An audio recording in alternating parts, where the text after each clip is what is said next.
जातो आहे आणि चीफ मिनिस्टरच्या हातामधून ऑफिसमधनं या सगळ्या गोष्टी मॉनिटर होतात MSMEच्या थ्रू, डिपार्टमेंटच्या थ्रू. तर या ज्या स्कीम्स आहेत त्याच्या अंतर्गत त्याच्यात खूप चांगलं त्यांनी सबसिडीज आणि 50 लाखापर्यंतचं जे लोन स्कीम आहे त्याच्यामध्ये त्या दिलेल्या आहेत आणि वेगवेगळ्या लेवल म्हणजे आधी ग्रामोद्योग पासून तर तुम्हाला इनोव्हेशन पर्यंतच्या वेगवेगळ्या ज्या कुटीर उद्योगांपासून तर मॅन्युफॅक्चरिंग पर्यंत ॲग्रो आणि फूड प्रोसेसिंगचं जे आता एक नवीन अपॉर्च्युनिटी आणि क्लस्टर डेव्हलप होत चाललेलं आहे.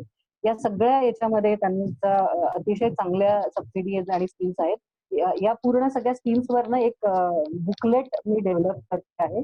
लवकरच आपल्या मी यांच्या थ्रू तुमच्यापर्यंत पोहोचवायचा प्रयत्न करीन. खूप डिटेलमध्ये या स्कीम्सच्या जाताना बराच सखोल हे आहे. त्याच्यामुळे खूप काही सांगता येण्यासारखं असं नाहीये त्या याच्यामध्ये. पण ही स्कीम जी आहे ह्याच्यामध्ये तुम्हाला एक 15 लाखापर्यंत आरामात लोन मिळू शकतं. आणि हे लोन मिळण्यासाठी तुमचा फक्त मागच्या 2 वर्षाचा ITR तुम्हाला फक्त बँक्सना दाखवण्याची गरज आहे. तुमचं प्रपोजल जे आहे ते प्रपोजल फक्त मात्र व्यवस्थित ड्राफ्ट केलं गेलेलं पाहिजे.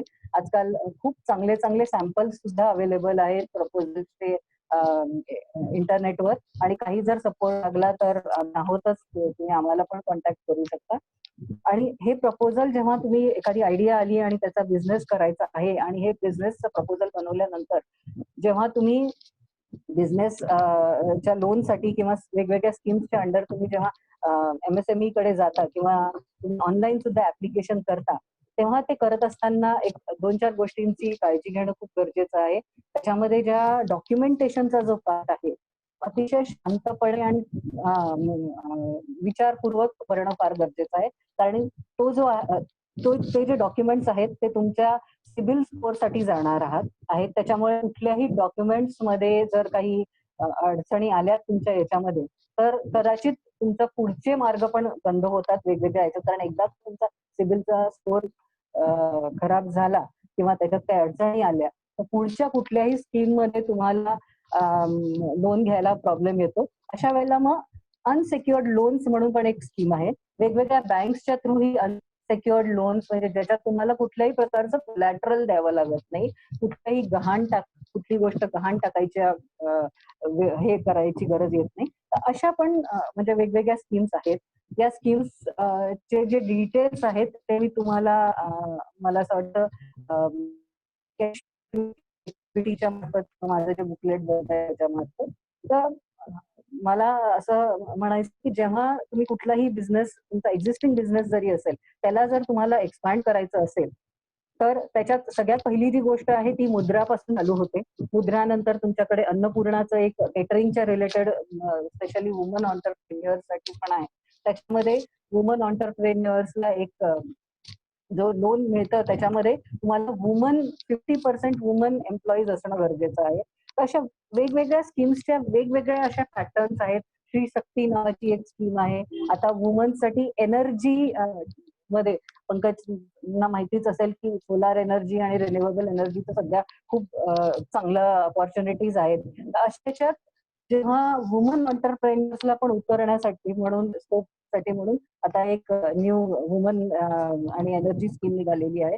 तर अशा या ज्या विविध स्कीम आहेत या सगळ्या स्कीम्स पर्यंत जाताना फक्त स्कीम्स भरपूर आहेत, लोनच्या यांनी आहे, तुम्हाला सबसिडीज पण मिळतात त्याच्यामध्ये. पण मला एक जे रिक्वेस्ट करावीशी वाटते सगळ्याच आपल्या एंटरप्रेन्युअर्सला, मी खूप साऱ्या स्टार्टअप्स बरोबर काम करते आणि स्टार्टअप्सचा एक हे असतो की एंजल इन्व्हेस्टर किंवा व्हेंचर कॅपिटल, पुढे जाऊन मग व्हेंचर कॅपिटलिस्ट, हे जे दोन त्याचे आधारस्तंभ असतात पुढच्या याच्या दृष्टीने जाण्याच्या दृष्टीने. पण याच्यापैकी मॅक्सिमम 100 स्टार्टअप जर अशा या प्रोसेसनी जात असतील, एंजल इन्व्हेस्टरला पकडून आधी हे करून आणि मग व्हेंचर कॅपिटलिस्ट कडे पर्यंत पोहोचताना अर्ध्यापेक्षा जास्त लोक ना बिझनेस स्वतःचा किंवा स्वतःचा जी काही तुमचं स्टेक असतो त्याच्यातला तो क्विट करून बाहेर निघावं लागतं. त्याच्यामुळे मला असं वाटतं की नॉर्मली एंटरप्रेन्युअर्स किंवा बिझनेस जे घरगुती बिझनेस जरी असतील तरी त्याच्यासाठी या वेगवेगळ्या स्कीम्स मध्ये लोन अप्लाय करायचं आपण केलंच पाहिजे. पण ते करत असताना सेल्फ सस्टेनेबल जर आपल्याला बिझनेस करता येत असेल तर तो इनिशियली पहिल्या 2-3 वर्ष करावा, असं माझी एक म्हणजे रिक्वेस्ट आहे, विनंती आहे आणि हा माझा एक्सपिरियन्स पण आहे की इनिशियली जेव्हा आपण कुठलाही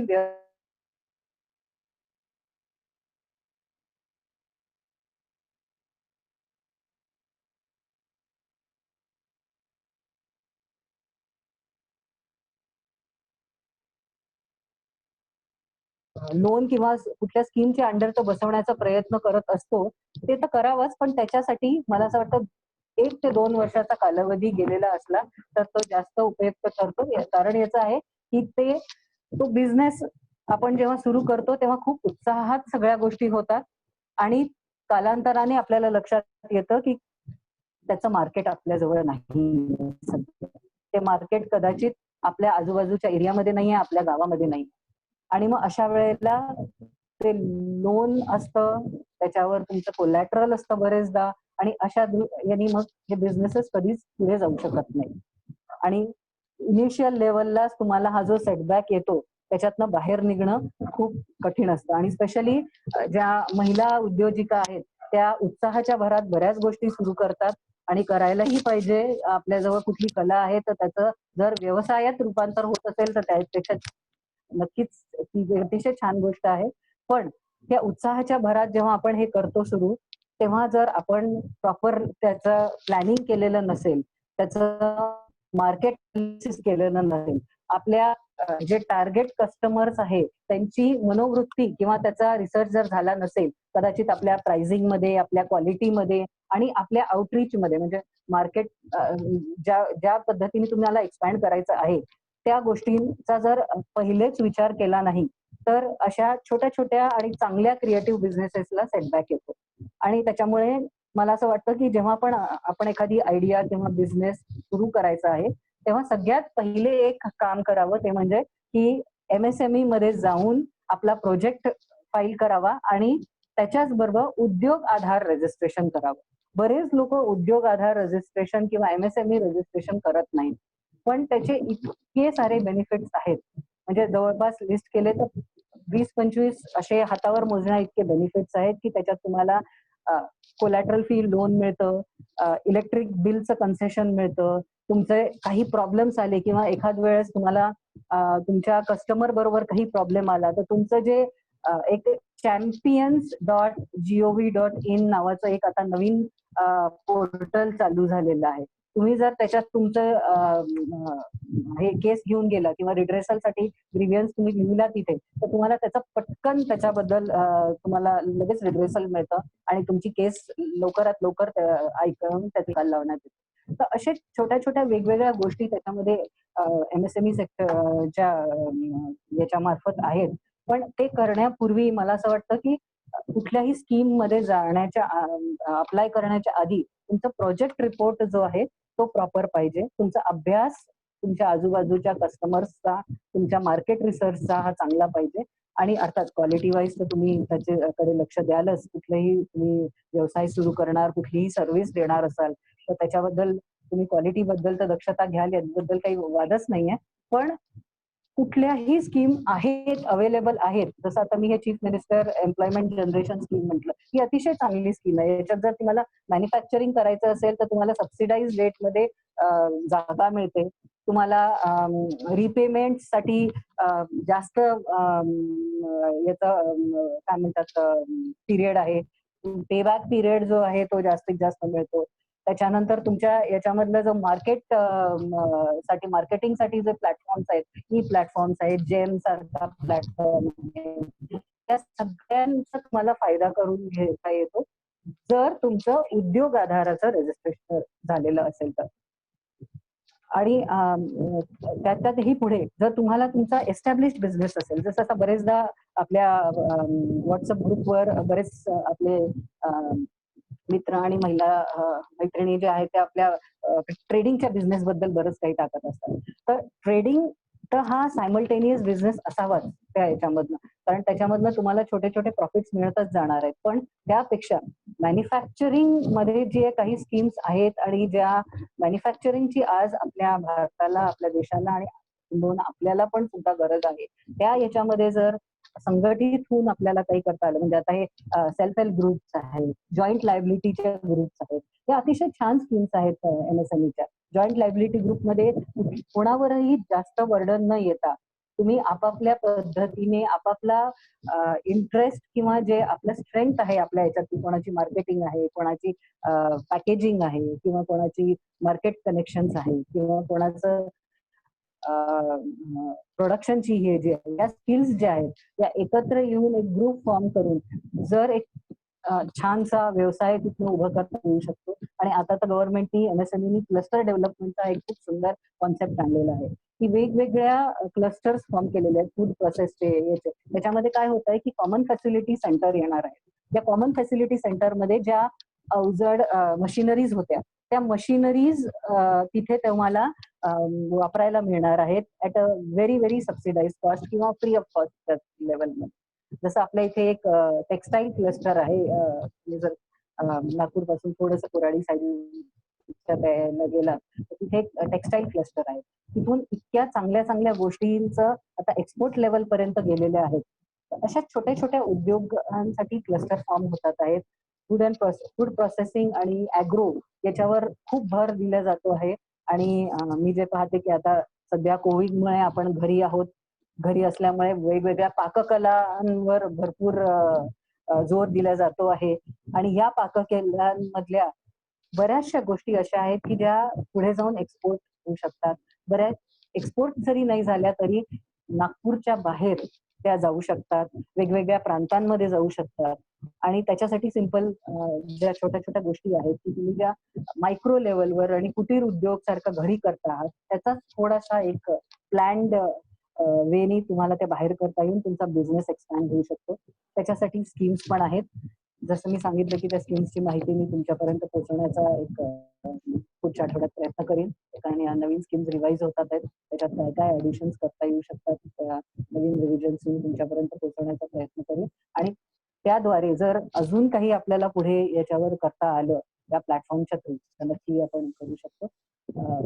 मला फक्त एकच सांगावंसं वाटतं आहे या याच्यात की स्कीम्स आहेत, लोन्स पण मिळू शकतात, पण जसं आपण फर्स्ट एड हे घरूनच करतो आणि मग त्याच्यानंतर तुम्हाला जे त्रास होतो आहे त्याच्यासाठी तुम्ही एका स्पेशलिस्ट कडे जातात, तसंच या स्कीम्सच्या दृष्टीने विचार करा.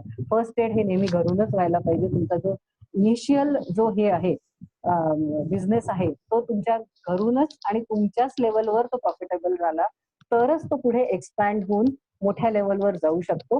हा आतापर्यंतचा एक्सपिरियन्स आहे. योगिताताई, सर्वात जास्त प्रश्न तुलाच येणार आहेत, त्याच्यामुळे आता मी काय करतो, तुला थोडा वेळ पॉज करतो आणि तुमच्या गेस्टला मी म्हणतो, कारण माझ्याकडे आजच्या धर्तीला म्हटलं तर माझ्याकडेच 8-10 प्रश्न आहेत आणि बाकीचे लोक मला व्हॉट्सअपवर पाठवतातच आहे.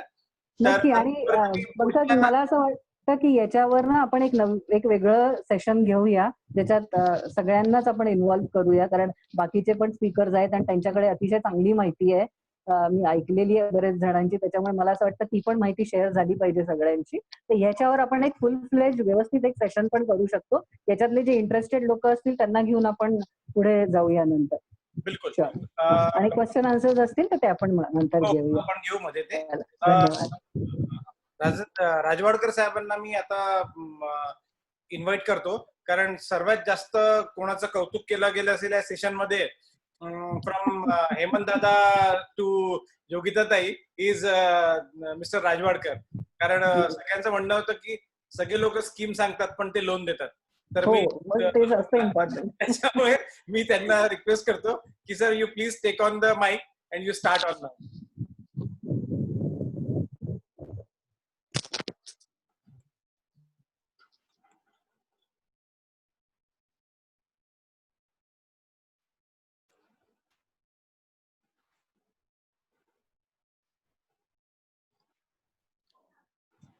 थँक्स पंकज जी. की आज चांगली संधी मिळाली तुम्हा सगळ्यांशी संवाद साधण्याची. आणि योगिता मॅडमनी आपल्याला जी जनरल माहिती दिली आहे ती फार चांगली आहे. कोणत्या पण बिझनेससाठी आत्ताच्या लँग्वेजमध्ये जर बोलायचं असेल तर स्टार्टअपसाठी काय करावं, काय करू नये, हे त्यांनी फार चांगल्या पद्धतीने सांगितलं. आम्ही पण 2-3 स्टार्टअप्सला ॲडवाईस करतो. अ, जिथे काही तरुणांनी बिझनेस स्थापन करण्याचा प्रयत्न केलेला आहे. त्यांना आम्ही काही ॲडवाइस जरी पुरवतो. म्हणजे त्यांना आमच्या अनुभवाचा फायदा व्हावा हा उद्देश आहे. पण मी एक विचार करीन, म्हणजे माझा जो एरिया आज आपण सांगितलेला आहे की लोन्स आणि लोन्स रिलेटेडची जी आपण माहिती म्हणतोय, तर मी फोकस त्याच्यावर ठेवीन. तर सर्वप्रथम आपण एक पाहू की सगळ्यांना आता माहिती आहे की गव्हर्नमेंटनी आता एक पॅकेज अनाउन्स केलेलं आहे. आत्मनिर्भर भारत या नावाखाली, आणि त्याच्यात MSME साठी त्यांनी एक स्पेसिफिक सेक्शन ठेवला होता, जो 13 मेला त्यांनी अनाउन्स केला. आपण सर्वप्रथम याची एक छोटी माहिती घेऊया. फार डिटेलमध्ये आपल्याला करता येणार नाही, कारण ह्या एकट्या विषयावर आम्ही जवळपास 1-1.25 तासाचं सेशन केलेलं आहे. पण आपण तेवढा वेळ नसल्यामुळे आपण त्याला एक ब्रीफली इथे सांगूया. तर ज्या ह्या पॅकेजमध्ये MSME साठी काय आहे, तर MSME साठी 2 ते 3 प्रकारच्या गोष्टी आहेत. एक म्हणजे ज्या लोकांचं एक्झिस्टिंग लोन आहे, त्या लोकांना सर्वप्रथम या पॅकेजमध्ये फायदा होईल.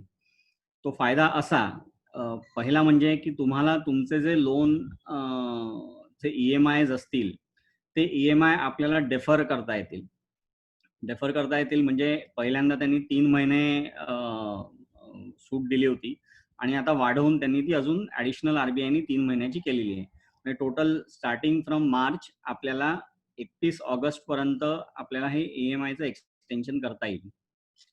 हे प्रश्न विचारू का मध्ये? नक्की सर, नक्की.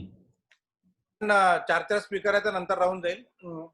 सर, आता हे जे लोन डिफर झालेत, तर याचा इंटरेस्ट बँक लगेच चार्ज करू शकते की it is dependent upon bank to bank?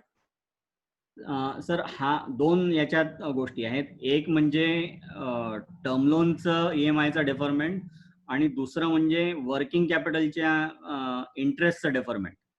तर हे 2 विषय सेपरेट आहेत. जर तुमच्याकडे जर आपलं टर्म लोन असेल, तर ह्या टर्म लोनचे जे 6 EMIs असतील, हे 6 EMI आपल्याला पूर्णतः द्यायचे नाही आहेत. पण याचा अर्थ हा नाही आहे की हे वेवर मिळालेलं आहे आपल्याला.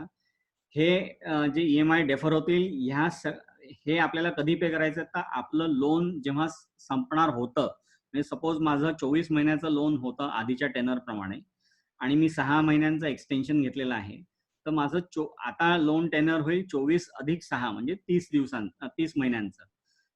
पण आपल्याला हे धरायचं आहे की ह्या संपूर्ण पिरियडमध्ये, म्हणजे right from starting of the deferment till the end of आपण जो EMI देऊ, तोपर्यंत आपल्यावर याचा इंटरेस्ट बर्डन नक्कीच लागणार आहे. इंटरेस्ट कोणी या पिरियडचा वेव्ह करत नाहीये. त्याच्यामुळे आत्ता जो आपल्याला डेफरमेंट मिळते, आत्ता जी आपल्याला सवलत मिळते आहे, त्याची नक्कीच चांगली कॉस्ट आहे, आणि ती कॉस्ट आपल्याला गृहीत धरायला हवी.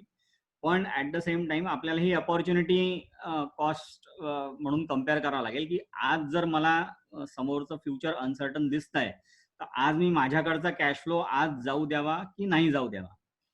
मी माझ्या क्लायंट्समध्ये बऱ्याच जणांना हा सल्ला दिलेला आहे की ज्यांचे कॅश फ्लोज ठीक आहेत त्यांनी डेफरमेंट न घ्यावं. पण ज्यांचे कॅश फ्लोज ठीक दिसत नाही आहेत, आधीच म्हणजे असं नाही आहे की आपण हे COVID-19 आलं म्हणून आपण थोडासा मंदीचा फटका आपल्याला बसतोय. माझ्या मते आपल्याला मंदीचा फटका गेले 1.5-2 वर्ष बसतोय. त्यामुळे लोकांचे बिझनेसेस जे आहेत ते ऑलरेडी स्ट्रेसमध्ये होते, आणि त्या याच्यात आता हा बिझनेस स्ट्रेसमध्येच नाही तर बंदच पडण्याची वेळ आलेली आहे, कारण 3 महिने सगळ्यांचे व्यवहार मोस्टली ठप्प झालेले आहेत. ते कसे सुरू होतील याची कल्पना नाहीये. तर जिथे cash flow can this be used as a scapegoat? For whom? If I have to defer my EMIs or whatever you say, so already मंदीचा आहेच दौर, माझ्याकडे कॅश फ्लो समजा आहे किंवा हा. 50-50 वर आहे, तर should we consider this as a scapegoat or be a judicious businessman and if possible we should pay on? Sir exactly, म्हणजे आपण लोन बुडवण्यासाठी घेतलंय का धंद्यासाठी घेतलंय याच्यावर डिपेंड करतं. आपण जर धंद्यासाठी घेतलेलं आहे ना, आणि मी असं समजून चालतो की आपण हे लोन धंद्यासाठी घेतलेलं आहे, तर त्याच्यामुळे आपण जर धंद्यासाठी घेतलं आणि आपलं इंटेन्शन ठीक आहे, तर याची कॉस्ट पण आपल्याला द्यावी लागणार आहे. मला आज हा बेनिफिट मिळतोय डेफरमेंटचा, याचा अर्थ हा नाही, मी तीन म्हणतो, याचा अर्थ हा नाही की हे वेवर आहे. आपल्याला हे लोन कधी ना कधीचा परत करायचं आहे, ते तुमच्या टर्म लोनचा पिरियड संपल्यानंतर आपल्याला परत करायचं आहे. तर ह्या संपूर्ण पिरियडची आपल्याला इंटरेस्ट कॉस्ट लागणार आहे.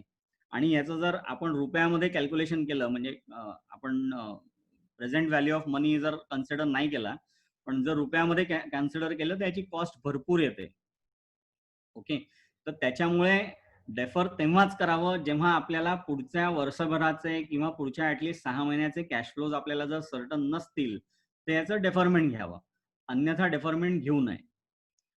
सेम म्हणजे आपण जर हे झालं टर्म लोन बद्दल. आपण वर्किंग कॅपिटल बद्दल जर बोललो, तर आपल्या वर्किंग कॅपिटलवर आपल्याला महिन्याचा जो इंटरेस्ट लागतो आहे, तर गव्हर्नमेंटनी आणि आरबीआयनी परमिशन दिलेली आहे की हा जो 6 महिन्याचा इंटरेस्ट आपल्याला लागणार आहे, तो आपण पे न करता त्याला पण डेफर करू शकतो. त्याला डेफर करू शकतो म्हणजे आता जसं 22 मेला आरबीआयनी एक क्लॅरिटी दिली की हे जे डेफरमेंट आपण वर्किंग कॅपिटल लोनवर घेऊ, ते डेफरमेंट हे एका टर्म लोन मध्ये कन्वर्ट करण्यात येईल. म्हणजे सपोज माझा 6 महिन्याचा वर्किंग कॅपिटलचा इंटरेस्ट सपोज जर 100 रुपये आहे, तर हे 100 रुपये हे फंडेड इंटरेस्ट टर्म लोन मध्ये कन्वर्ट करण्यात येईल. ठीक आहे, ही टर्म जनरली रिस्ट्रक्चर्ड लोन्स मध्ये वापरली जाते, ती आरबीआयने इथे पण वापरली आहे. तर ह्या संपूर्ण इंटरेस्टला फंडेड इंटरेस्ट टर्म लोन मध्ये कन्वर्ट करण्यात येईल. आणि हा आपल्याला रिपे कधी करायचा आहे, तर रिपे करायचा आहे आपल्याला 31 मार्चच्या आधी. म्हणजे प्रत्येक बँक आपापली एक स्कीम घेऊन येईल की हा जो 6 महिन्याचा 31 ऑगस्ट पर्यंतचा जो इंटरेस्ट आहे, त्याला जर आपण डेफर केलं तर ते त्याला फंडेड इंटरेस्ट टर्म लोन मध्ये कन्वर्ट करतील. आणि उरलेल्या 7 महिन्यात, म्हणजे या फायनान्शियल इयरचे 7 महिने उरतात ऑगस्ट नंतर, उरलेल्या 7 महिन्यात आपल्याला हे लोन परत करावं लागणार आहे. तर ही सुविधा आपल्याला आरबीआय आणि गव्हर्नमेंटनी दिलेली आहे. राईट. तर हा झाला एक डेफरमेंट, म्हणजे एक्झिस्टिंग लोनचा ऑब्लिगेशनचा डेफरमेंटचा भाग.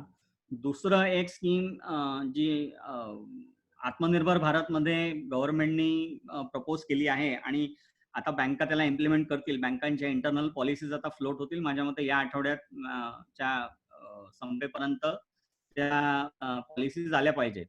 तर ह्या पॅकेजमध्ये गव्हर्नमेंटनी असं म्हटलंय की तुमचं जर एक्झिस्टिंग कोणतं लोन असेल, तर त्याच्या 20% पर्यंत ते तुम्हाला ऍडिशनल लोन देतील. म्हणजे काय की माझं जर 100 रुपयाचं लोन 29 फेब्रुवारीला आउटस्टँडिंग आहे, तर ह्या 100 रुपयाच्या लोनवर मला अधिक 20% लोन देऊ शकेल. हे टर्म लोन असू शकतं किंवा वर्किंग कॅपिटल असू शकतं, तुमच्या आपापल्या फॅसिलिटीजवर डिपेंड करतं.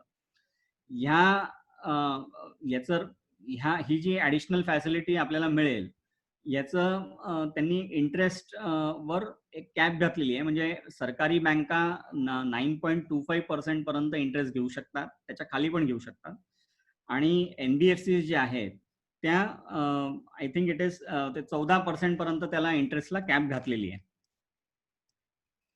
आणि हे जे लोन आहे ते 4 वर्षासाठी आपल्याला दिलं जाईल.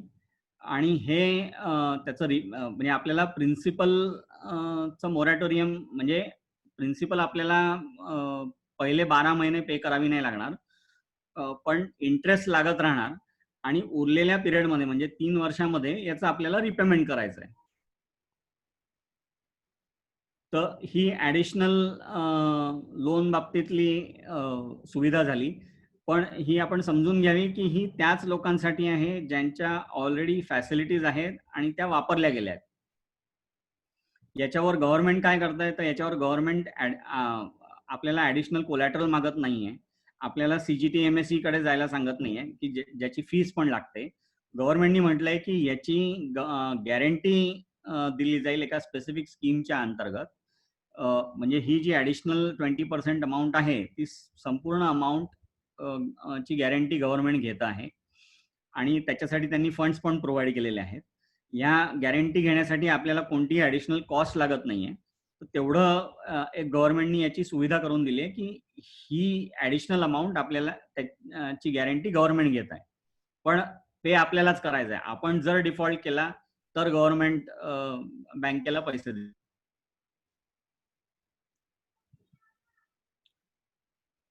ह्याच्यावर काही प्रश्न असतील तर आपण आत्ता घेऊ शकतो ऍटलिस्ट की नंतर घ्यायचंय.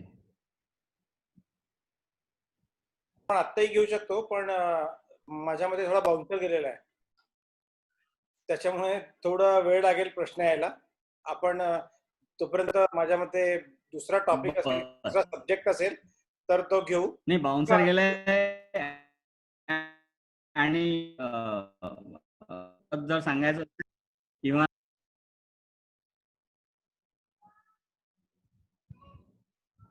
हॅलो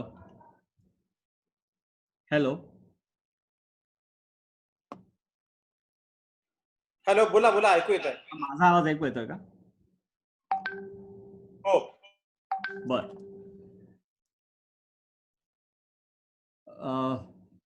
तर आत्मनिर्भर पॅकेजमध्ये याच्या व्यतिरिक्त अजून एक महत्वाची गोष्ट जी गव्हर्नमेंटने डिसाईड केलेली आहे ती म्हणजे की MSME ची डेफिनेशन त्यांनी बदलली आहे. तर MSMEच्या डेफिनेशनमध्ये जसं आपण म्हणता येईल की पूर्वी 2 भाग होते याच्यात, एक सर्व्हिसेस आणि मॅन्युफॅक्चरिंग अशा 2 याच्यात डिवाइड केलं होतं गव्हर्नमेंटनी आधी MSMEsला. आता हा सर्व्हिस आणि मॅन्युफॅक्चरिंग याच्यातला क्रायटेरिया त्यांनी काढून टाकलेला आहे. म्हणजे आता तुम्ही सर्व्हिसेस मध्ये आहात का मॅन्युफॅक्चरिंग मध्ये आहात याच्याशी आपला इन्व्हेस्टमेंटचा क्रायटेरिया डिपेंडंट राहणार नाही. मग आता हा पूर्वी काय क्रायटेरिया होता आपण मॅन्युफॅक्चरिंगचा बघू, त्याच्यानुसार आपण मग रिवाइज क्रायटेरिया काय झाला तो बघू. पूर्वी तर जर ट्रेडिंग बद्दल सांगाल तर जास्त, कारण आपल्या याच्यामध्ये बरेचसे लोक ट्रेडर्स आहेत. मॅन्युफॅक्चरर्स आपण जे पुढचं सेशन आहे त्याच्यामध्ये जास्त राहतील, पण तुम्ही मॅन्युफॅक्चरिंग वर सुद्धा सांगा, पण ट्रेडिंग वर पण थोडं भर द्या.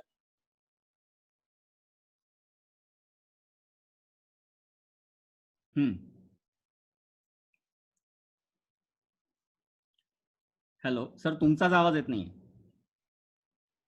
हॅलो. हा सर, मी म्हटलं आपल्या याच्यामध्ये आजच्या सेशनला मॅक्झिमम लोक जे आहेत ते ट्रेडर्स आहेत किंवा कॉन्ट्रॅक्टिंग जॉबवर आहे आणि काही लोक मॅन्युफॅक्चरिंगला सुद्धा आहे. तर का आपण रेशिओ म्हटला आजच्या अटेंडन्सचा, तर that will be somewhere 75% will be trader and 25% will be manufacturer. तर तुम्ही कव्हर करा त्या अनुषंगाने. बर. तर म्हणजे आपण डेफिनेशनला हे जाऊ. आता याच्यात एक थोडंसं दुमत आहे की ट्रेडर्स बेसिकली MSME मध्ये येतात याच्याबद्दलच आधी दुमत आहे. कारण त्याचा जो क्रायटेरिया आहे त्याच्यात ट्रेडर्सचा उल्लेख आढळत नाही. हा एक लीगल विषय आहे. आपण एक थोडक्यात जो क्रायटेरिया, रिवाइज क्रायटेरिया तयार झालेला आहे तो आपण पाहून घेऊया आणि मग आपण पुढच्या टॉपिकला टच करू. Right sir. तर पूर्वी जो मायक्रो एंटरप्राइजेससाठी जो क्रायटेरिया होता तो 25 लाखापर्यंतची इन्व्हेस्टमेंट कॅप होती. ती आता त्यांनी सरळ चौपट केलेली आहे, ती 1 कोटीपर्यंत केलं आहे.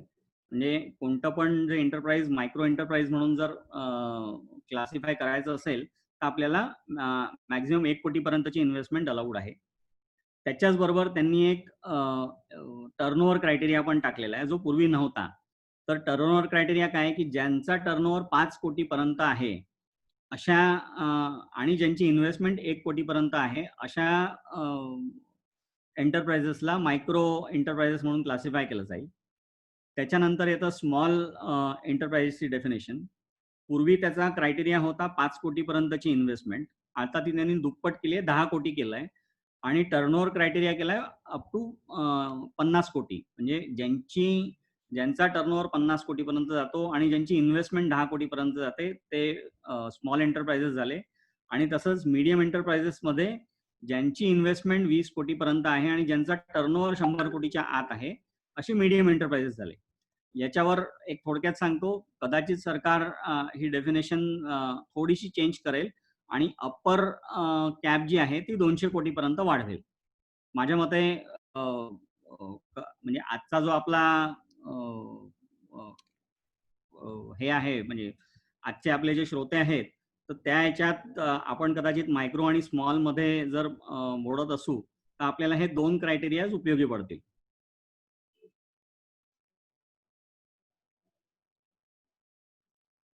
Yes, right. आपण आता पुढचा विषय एक राजंदेकर सरांचा घेऊ, सॉरी राजवडकर सरांचा घेऊ. सॉरी, आपण एक आता टॉपिक राजंदेकर सरांचा घेऊ, हेमंत दादाचा घेऊ आणि मग परत एकदा तुमच्याकडे घेऊ. तोपर्यंत काही लोकांचे प्रश्न यायला सुरुवात झाली आहे, तर ते प्रश्न मी एका जागी फ्रेगमेंट करून ठेवतो. चालेल सर.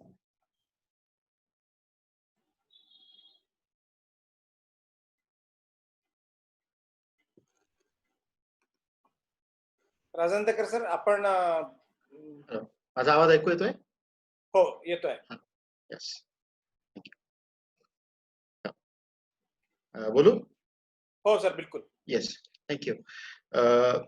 माझा विषय जो आहे तो जीएसटीशी निगडीत आहे. आणि सर्वप्रथम जेव्हा हे कोविडचं लॉकडाऊन झालं, जवळपास 22 मार्च होतं, त्यावेळेला 20 मार्च पर्यंत फेब्रुवारीचा टॅक्स हा लोकांना भरायचा होता. आणि जसं आपल्याला जीएसटी मध्ये माहिती, या प्रत्येक टॅक्स पुढच्या महिन्याच्या 20 तारखेपर्यंतच्या आतमध्ये भरून आपण जीएसटीचा रिटर्न फाईल करतो. तर जनरली फेब्रुवारीचा टॅक्स हा 20 मार्च पर्यंत भरायचा होता. तो बऱ्याच लोकांनी तो भरला होता, पण बऱ्याच लोकांचा तो भरायचा राहिला होता. तर जेव्हा लॉकडाऊन झालं त्याच्यानंतर सगळ्यात पहिल्या ज्या गव्हर्नमेंटकडनं जे ज्याला आपण काही आपण इन्सेंटिव्ह म्हणू, किंवा इन्सेंटिव्ह तर नाही, पण ज्याला आपण सवलत किंवा फॅसिलिटी म्हणू, तर असं झालं की फेब्रुवारीचा टॅक्स जो मार्च मध्ये भरायचा होता, मार्चचा एप्रिल मध्ये आणि एप्रिलचा मे मध्ये, म्हणजे फेब्रुवारी, मार्च आणि एप्रिल या 3 महिन्यांचा जो टॅक्स आहे हा त्यांनी जो आहे हा त्यांनी डेफर करायची आपल्याला परवानगी दिली. डेफर करायची परवानगी दिली म्हणजे काय की हा टॅक्स जो आहे हा 20 जूनच्या आतमध्ये भरायचा. 20 जूनच्या आतमध्ये भरलं तर तुम्हाला कोणत्याही प्रकारचा इंटरेस्ट आणि पेनल्टी लागणार नाही. इंटरेस्ट म्हणजे डिलेड पेमेंट ऑफ टॅक्स वरती जे इंटरेस्ट लागतं 18% ते लागणार नाही. आणि रिटर्न फाईल होत नाही टॅक्स भरल्याशिवाय, म्हणून जे 3 रिटर्न तुमचे फाईल होणार नाही, फेब्रुवारीचा आणि मार्चचा आणि एप्रिलचा, तर त्याच्यामुळे तुम्हाला जो रिटर्न वरची जी पेनल्टी आहे 100 रुपये पर डे ची, ती पण लागणार नाही. तर हे त्यांनी हे जाहीर केलं. त्याच्यामध्ये 2 गोष्टी मला प्रामुख्याने सांगाव्याशी वाटतात की ही जी डेफरमेंटची स्कीम आहे बिना व्याजाची आणि बिना पेनल्टीची, ही अशा लोकांसाठी आहे की ज्यांचा वार्षिक टर्नओव्हर 5 करोड पेक्षा कमी आहे. 5 करोड पेक्षा वर जर तुमचा टर्नओव्हर असेल तर तुम्हाला हे जी मंथली यांनी तुम्हाला जे बेनिफिट दिला होता की तुम्ही 3 महिन्याचा टॅक्स एकदम भरा, हा तुम्हाला त्यांनी मग कमी केलेला आहे. जर तुमचा टर्नओव्हर 5 करोड पेक्षा वर असेल तर तुम्हाला फेब्रुवारीचा जो आहे तो मार्च मध्ये भरायचा आहे, पण 20 मार्चच्या ऐवजी त्यांनी तुम्हाला 15 दिवसांचं एक्सटेन्शन दिलं, म्हणजे 5 एप्रिल पर्यंत. आणि त्याच्यानंतर 18%च्या ऐवजी 9% टॅक्स घेणार, 9% तुमच्याकडनं व्याज घेणार. हे झालं 5 करोडच्या वरच्या लोकांसाठी. 5 करोडच्या खालच्या लोकांसाठी, म्हणजे जे मॅक्झिमम आपले मेंबर्स आहेत, त्यांच्यासाठी 3 महिन्यासाठी कोणतेही व्याज लागणार नाही आणि पेनल्टी लागणार नाही. लेट फी किंवा पेनल्टी ज्याला म्हणतो ती लागणार नाही. पण याच्यात एक मुख्य गोष्ट अशी आहे की फेब्रुवारी, मार्च आणि एप्रिल, तर एप्रिलचा 20 मे पर्यंत आणि मेचा जो आहे हा 20 जून पर्यंत. हे 20 जून पर्यंत सर्व टॅक्सेस आणि रिटर्न्स हे भरले गेले पाहिजे. हे जर 20 जून पर्यंत नाही भरले गेले आणि समजा 21 जून आला तर या सगळ्या इंटरेस्ट आणि पेनल्ट्या पुन्हा लागतील. अर्थात कदाचित हे पुन्हा एक्सटेंड होईल, तर आपण नवीन नोटिफिकेशनची वाट पाहतो, कारण सिच्युएशन नॉर्मल झालेली नाही आहे. सरकारने पण जे एस्टिमेट केलं होतं की एका महिन्यामध्ये ठीक होईल आहे किंवा 45 दिवसात ठीक होईल आहे, हे 60 दिवस झाल्यानंतरही हे भय इथले संपत नाही, आपण जसं म्हणतो तशीच परिस्थिती आहे. तर आत्ताची पोझिशन मात्र अशी आहे की फेब्रुवारी, मार्च आणि एप्रिल आणि मेचा जो जीएसटी आहे हा तुम्हाला 20 जून पर्यंत भरायचा आहे. 20 जून पर्यंत तुम्ही भरलं तर तुम्हाला कोणत्याही प्रकारचं व्याज लागणार नाही, आणि 20 जून पर्यंत तुम्ही रिटर्न भरले तर लेट फायलिंग ऑफ रिटर्नची जी पेनॉल्टी आहे 100 रुपये पर दिवसाची, ती पण तुम्हाला लागणार नाही. तर हा एकच त्यांनी ज्याला म्हणता येईल जीएसटी मध्ये हा आपल्याला त्यांनी एक सवलत दिली आहे. अपेक्षा बऱ्याच होत्या. असं वाटलं होतं की जीएसटी जो आहे हा सर्व्हिस टॅक्सचा, म्हणजे 2011च्या आधी सर्व्हिस टॅक्स असा रिसिट बेसिसवर भरावा लागायचा, तसा काही करतील. कारण मेजर प्रॉब्लेम तोच होता की सगळ्यांचे पैसे अडकून बसले होते. जोपर्यंत मी बिल केलं पण समोरच्याने मला पैसे नाही दिले, तर मला टॅक्सही भरता येत नाही आणि माझं वर्किंग कॅपिटल अडकून पडतं आणि माझं सगळंच बिझनेसचं चक्र जे आहे थांबून जातं. पण या बाबतीमध्ये सरकारने काहीही केलेलं नाही आहे आणि फक्त 3 महिन्यांची मुदत सध्या पुरता तरी दिलेली आहे. आणि 20 जूनच्या आधी पाहूया त्याच्यात पुन्हा काही वाढ होते का, किंवा काही 50-50 ची काही स्कीम देतात का, असं काही अपेक्षा आहे. सध्याच्या घटनेला जीएसटी साठी इतकंच झालेलं आहे. तर जर का कोविड पॉइंट ऑफ हाच व्ह्यूने. हाच विषय जर का आपण एमएसएमई सोबत लिंक केला हो. किंवा आपण तर जे लोक एमएसएमईच्या अंतर्गत ज्या लोकांनी टर्म लोन किंवा बिझनेस साठी लोन घेतलेला आहे, तर त्या लोकांना सुद्धा हा इश्यू येईल. कारण जर का मी जीएसटीचं बिल तयार केलं आणि समोर हो. त्यांनी मला पेमेंट दिलेला नाहीये, तर मी त्याचं रिटर्न कसं भरू आणि काय करू. तर बरोबर. मी दोघांनाही प्रश्न विचारतो, योगिताताईंना आणि राजवाडकर सरांना, इन्क्लुडिंग यू, की याच्यामध्ये काय सिंक्रोनायझेशन राहायला पाहिजे होतं आणि कुठे मिसिंग लिंक आहे आणि how it can be handle. एक गोष्ट याच्यात सांगावीशी वाटते की पुष्कळ माझ्या क्लायंट्सनी मला फोन केला की सर आम्ही एमएसएमई आहे म्हणून आम्हाला काही याच्यामध्ये बेनिफिट मिळतोय का. म्हटलं असं नाहीये, एमएसएमई म्हणून असं स्पेसिफिक बेनिफिट नाही दिला. 5 करोड इतकीच त्यांनी टर्नओव्हरची लिमिट, म्हणजे अगदीच कमी. त्यामुळे मोस्ट ऑफ द एमएसएमईजला हा प्रॉब्लेम आलेला आहे. मोस्ट ऑफ द एमएसएमईज ज्या आहेत त्या हॉस्पिटॅलिटी इंडस्ट्रीमध्ये आहे. टर्नओव्हर 3 करोडच्या ऑफकोर्स 5 करोडच्या वरती आहे, पण पुष्कळशे हॉस्पिटल्स मधलं हाऊसकीपिंग मेंटेन करतात, कोऑपरेटिव्ह सोसायटीज मधलं हाऊसकीपिंग मेंटेन करतात, एमआयडीसीच्या कंपनीज मधलं हाऊसकीपिंग मेंटेन करतात. अशा कंपन्यांचा टर्नओव्हर नक्कीच 5 करोडच्या वर असतो, पण त्यांना पेमेंटची अत्यंत अडचण झालेली आहे. पण दुर्दैवाने अशा लोकांसाठी एमएसएमई म्हणून असं कोणतेही बेनिफिट जीएसटीच्या मध्ये देण्यात नाही आलेला सध्या तरी. येस. राजवाडकर सर, काही सोल्युशन याच्याकरता? माझ्याकडे पैसा नाहीये पण मला आता हे करायचं आहे, तर एमएसएमई किंवा टर्म लोनच्या माध्यमातून काही जस्ट राजवाडकर सर, योगिताताई, तुमच्या दोघांकडनंही मी विचारेन की how to fund the tax value. नाही, एक्झॅक्टली. जसं माझ्या मते हा सरकार समोर पण जो प्रश्न आहे तो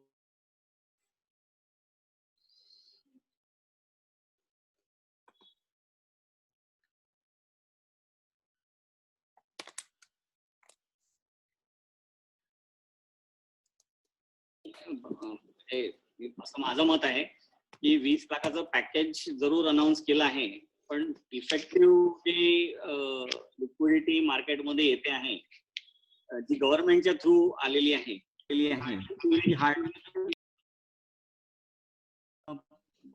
ही मंदी काही आजची नाही आहे, कोविडची नाही आहे, ही आधीची आहे. त्याच्यामुळे सरकारचे पण जे रेव्हेन्यूज आहेत त्याच्यावर ऑलरेडी ताण पडलेला असेलच. त्याच्यामुळे आणि आपण अमेरिकेसारखं कॅपिटलाइज धोरण वापरत नाही, आपण प्रत्येकाच्या खात्यामध्ये अमेरिकेने जसे पैसे दिलेले आहेत तसं धोरण अजूनही आपण वापरत नसल्यामुळे अमेरिकेची कन्झम्पशन इकॉनॉमी आहे आणि आपली कन्झम्पशन इकॉनॉमी अजून नाहीये. त्याच्यामुळे अमेरिकेने तसे मेजर्स घेतलेले आहेत. ऑफकोर्स अमेरिकेचा जीडीपी आणि आपला जीडीपी याच्यात भरपूर अंतर पण आहे. त्याच्यामुळे आपण सवलती गव्हर्नमेंट देऊ शकतं याच्यावर रिस्ट्रिक्शन्स आहेत. कदाचित त्याचा परिणाम आहे की गव्हर्नमेंटनी संपूर्णपणे हात ते उघडू शकले नाहीयेत. त्याच्यावर यावेळी चायना त्याच्यावर विचार करत आहे. म्हणजे या ज्या मोठमोठ्या इकॉनॉमीज आहेत त्याच्यावर आज ते लोक विचार करत आहेत. कदाचित आपण तसा विचार गव्हर्नमेंट करू शकतं येणाऱ्या पिरियड.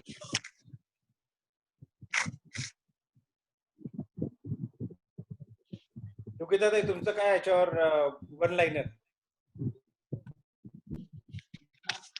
माझंही म्हणजे एंडोर्स वॉट अतुलजी आणि हेमंतजी की गव्हर्नमेंटचे पण हात खूप हे आहेत, म्हणजे त्यांनी बांधलेले आहेत आणि सगळ्याच गोष्टी जर तुम्हाला खिशामध्ये तुम्हाला किंवा बँकमध्ये पैसे टाकून त्या गोष्टी होणार नाहीत. आणि नुसते बँकेमध्ये पैसे मनोवृत्ती जी आहे ती पण एक कुठेतरी म्हणजे समजून घेण्यासारखी आहे की त्या पैशांचा खरंच त्या गोष्टींसाठी वापर होणार का.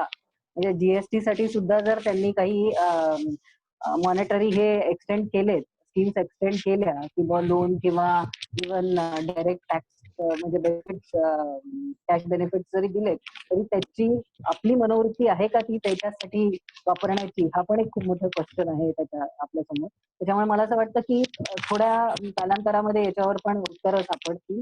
आणि मला असं वाटतं की असं आपण जर एक कलेक्टिव्ह सजेशन सुद्धा जर मिनिस्ट्रीला पर्यंत पोहोचवू शकलो तर ते पण एक चांगलं आयडिया आहे की आपण सगळे मिळून एखादं त्यांच्यापर्यंत प्रपोजल देऊ शकतो. Can be the ways of going ahead on this. ते आपल्या ज्या प्रॉब्लेम्स येतात आहेत मायक्रो एंटरप्रेन्युअर्सला. ग्रेट. राजनदेकर साहेब काय हॅलो. म्हणणार? मला असं म्हणायचं होतं की आता जसं इन्कम टॅक्स मध्ये टीडीएस रेट कमी केला, पुष्कळ लोकांच्या सॅलरी मध्ये 30% घट करण्यात आली. गव्हर्नमेंटनी पण स्वतःच्या एम्प्लॉईजच्या सॅलरी काही कमी केलेल्या आहेत. तर सॅलरी कमी झाल्यामुळे तुम्हाला समजा एखादी वस्तू मार्केटमधून परचेस करायची आहे, त्याच्यावरती इनडायरेक्ट टॅक्सेस जर तेवढेच राहिले तर तुम्ही कसं काय सस्टेन करू शकाल. तुमची सॅलरी जर 70% झाली आणि आज सिमेंट जर तुम्ही मार्केटमध्ये घेताय ते आधी 28% जीएसटी होता, आता 28% जीएसटी आहे. तर तुम्ही तुमची पर्चेसिंग पॉवर जर कमी झाली आहे तर तुम्ही तितक्या व्हॅल्यूची वस्तू कशी घेऊ शकाल.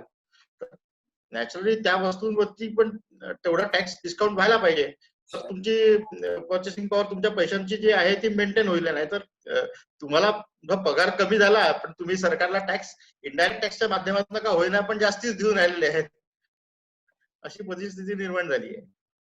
Correct sir. पुढचा विषय सर.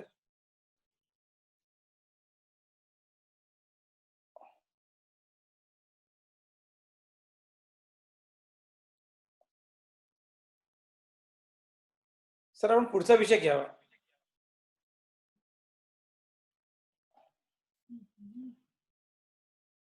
राजनदेकर सर, तुम्ही पुढचा विषय घेऊ शकता.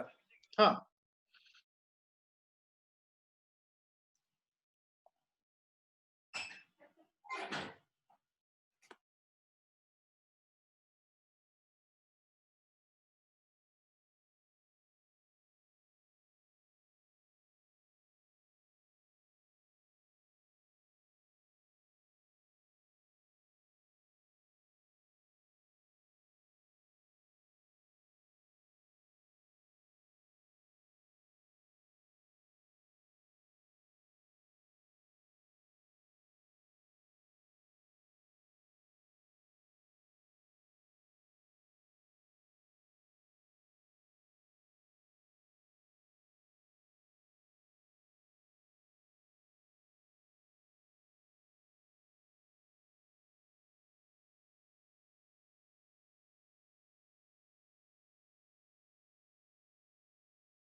बहुतेक हेमंत सरांचं नेटवर्कचा काही इश्यू झालेला आहे, तर आपण हेमंत दस्तुरे सरांना इन्व्हाइट करू आणि त्यांचे विचार ऑन इन्कम टॅक्स घेऊ. सर प्लीज तुम्ही शेअर करा.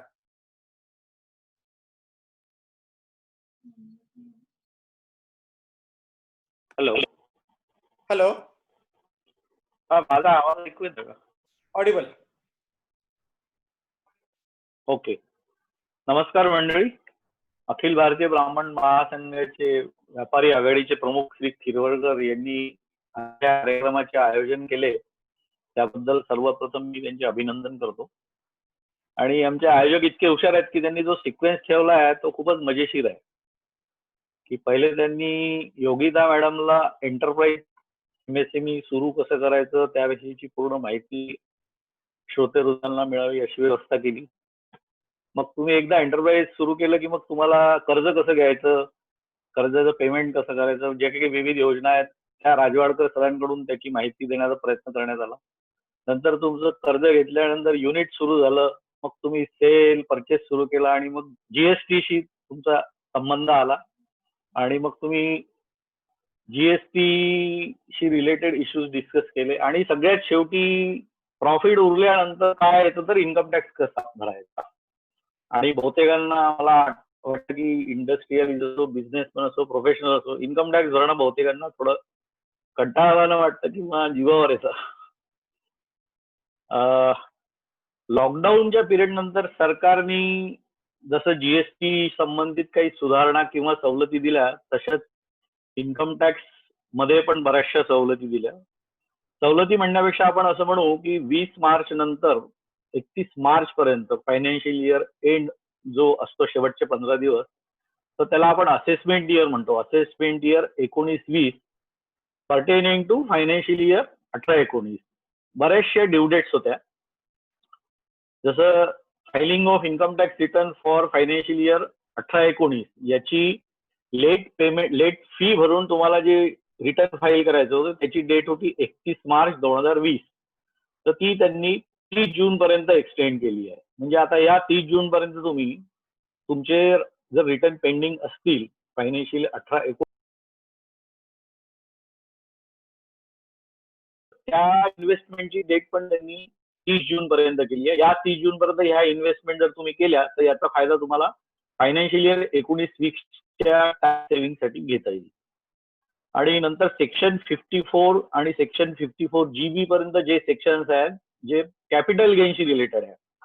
कॅपिटल गेनशी रिलेटेड असलेल्या सेक्शन मध्ये बरेचसे एक्झेम्पशन्स आणि डिडक्शन्स अवेलेबल आहेत. तर त्यांच्या जर काही डेट्स तुमच्या या पिरियडमध्ये येत असतील, समजा तुम्हाला 54 ECचे कॅपिटल गेन बॉन्ड घ्यायची डेट तुमची जर 25 मार्च असेल त्या 6 महिन्याच्या पिरियड प्रमाणे, तर अशा सगळ्या डेट्स त्या सेक्शनला ऍप्लिकेबल आहेत, त्या पण त्यांनी 30 जून पर्यंत डेफर केल्या. म्हणजे आता तुम्हाला कॅपिटल गेन सेव्ह करण्यासाठी एखादं घर घ्यायचं असेल किंवा 54 EC मध्ये कॅपिटल गेन बॉन्ड घ्यायचे असतील आणि जे तुम्हाला 31 मार्च पर्यंत घेणं अपेक्षित होतं ते सगळे बॉन्ड आता तुम्ही 30 जून पर्यंत घेऊ शकता. नंतर एक मध्यंतरी सरकारने एक जानेवारीत विवाद से विश्वास स्कीम म्हणून एक आणली होती. त्याच्यामध्ये असं होतं की तुमचे जे काही अपील पेंडिंग आहेत CIT अपील आणि ट्रिब्युनल लेवलला, अशा सगळ्या अपीलला एक ॲम्नेस्टी स्कीम म्हणू शकतो आपण. काही कंडिशन्स टाकून तुम्ही तुमचे अपील विड्रॉ करू शकत होते टॅक्सेस भरून. तर त्याची एक डेट होती 31 मार्च 20 त्या स्कीमला रिस्पॉन्स द्यायचा असेल तर त्या स्कीमची पण डेट त्यांनी 30 जून 2020 केली आहे. आणि एक आधार आणि पॅन लिंकिंगचं एक बरेच 2 वर्षापासून एक एफर्ट चालू आहेत की तुमचा आधार जे आहे तुम्हाला पॅन सोबत लिंक करायचं. तर त्याची 31 मार्च 20 लास्ट डेट दिली होती, ती बरेचदा वाढवण्यात आली होती. तर ती आता शेवटची डेट त्यांनी 31 मार्च 20 ठेवली होती. तर ती पण आता 30 जून 2020 करण्यात आली आहे. थोडक्यात काय आहे तर सरकारने काय केलं की या पिरियडमध्ये लॉकडाऊन पिरियडमध्ये ज्या काही कंप्लायन्स करण्याच्या डेट्स होत्या, statutory compliances from income tax point of view, त्या सगळ्या डेट्स 30 जून पर्यंत आणून ठेवल्यात. आणि मला वाटतं बहुतेक आता हे लॉकडाऊन पुन्हा जर वाढलं 15-1 दिवसांनी तर ह्या डेट्स पुन्हा कदाचित ते 30 जूनच्या ऐवजी 31 जुलै पण करू शकतील. आणि जिथे कुठे थोडा तुम्हाला इंटरेस्ट भरायचा आहे तर त्या इंटरेस्टमध्ये त्यांनी तुम्हाला एक 3% फक्त बेनिफिट दिलाय. जिथे 12% रेट ऑफ इंटरेस्ट होता तिथे तुम्हाला आता 9% आहे, जिथे 18% होता तिथे आता तो 15% येईल. अशी एक छोटीशी त्याच्यात छोटेसे चेंजेस आहेत. आता आपण येऊ फायनान्शियल इयर 19-20 साठी. आता फायनान्शियल 19-20 ला तुम्हाला ज्या इन्व्हेस्टमेंट करायच्या होत्या 31 मार्च पर्यंत त्याचा पिरियड त्यांनी तो 30 जून केला. नंतर फायनान्शियल इयर 19-20ला जे टीडीएसचे रिटर्न्स होते आणि टीडीएसचं पेमेंट होतं ते तुम्हाला पेमेंट करायचं होतं 30 एप्रिल पर्यंत आणि त्याचे रिटर्न्स फाईल करायचे होते 31 मे पर्यंत.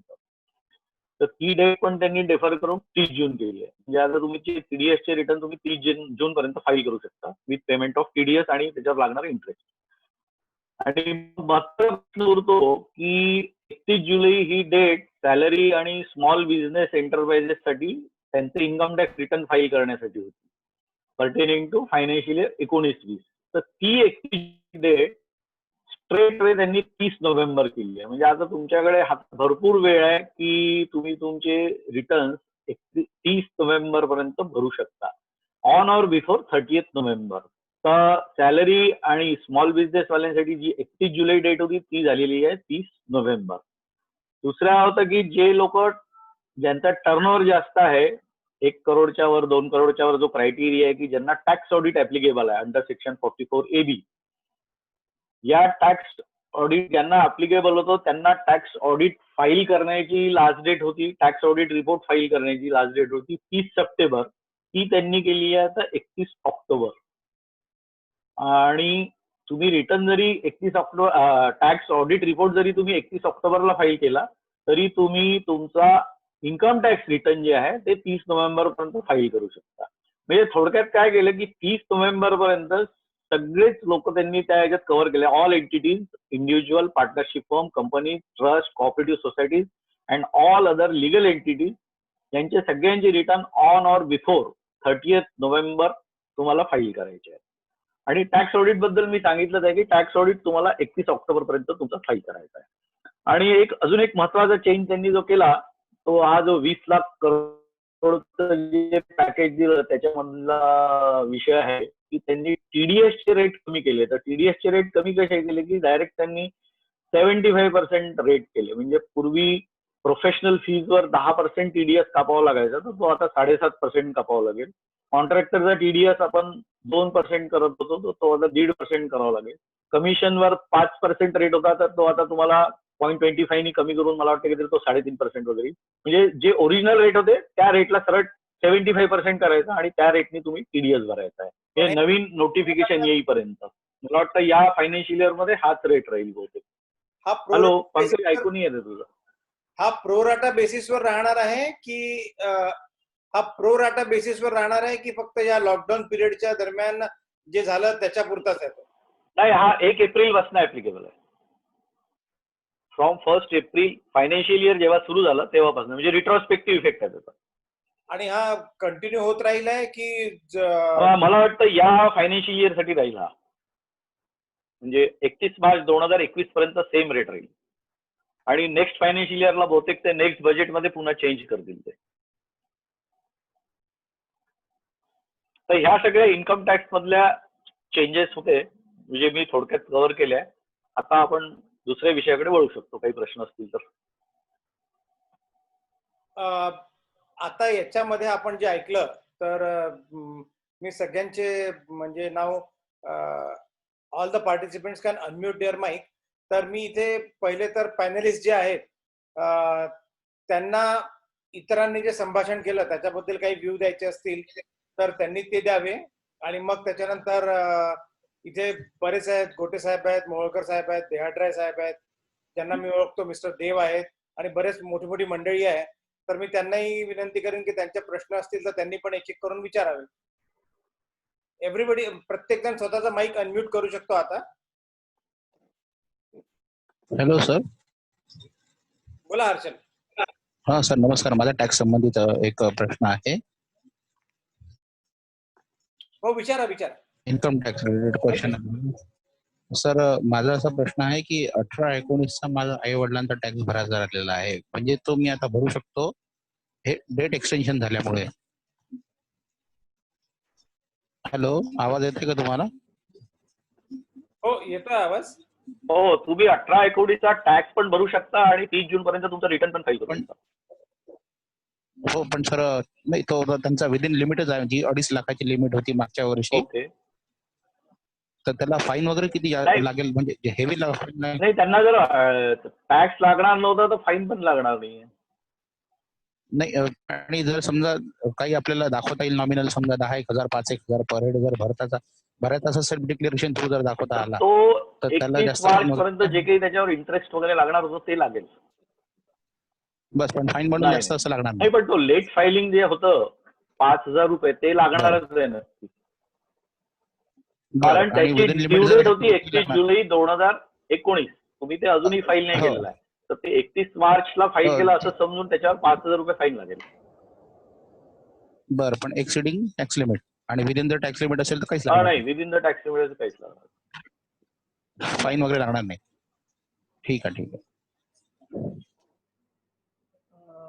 मला एक प्रश्न आहे. हॅलो, राजवाडकर सरांसाठी.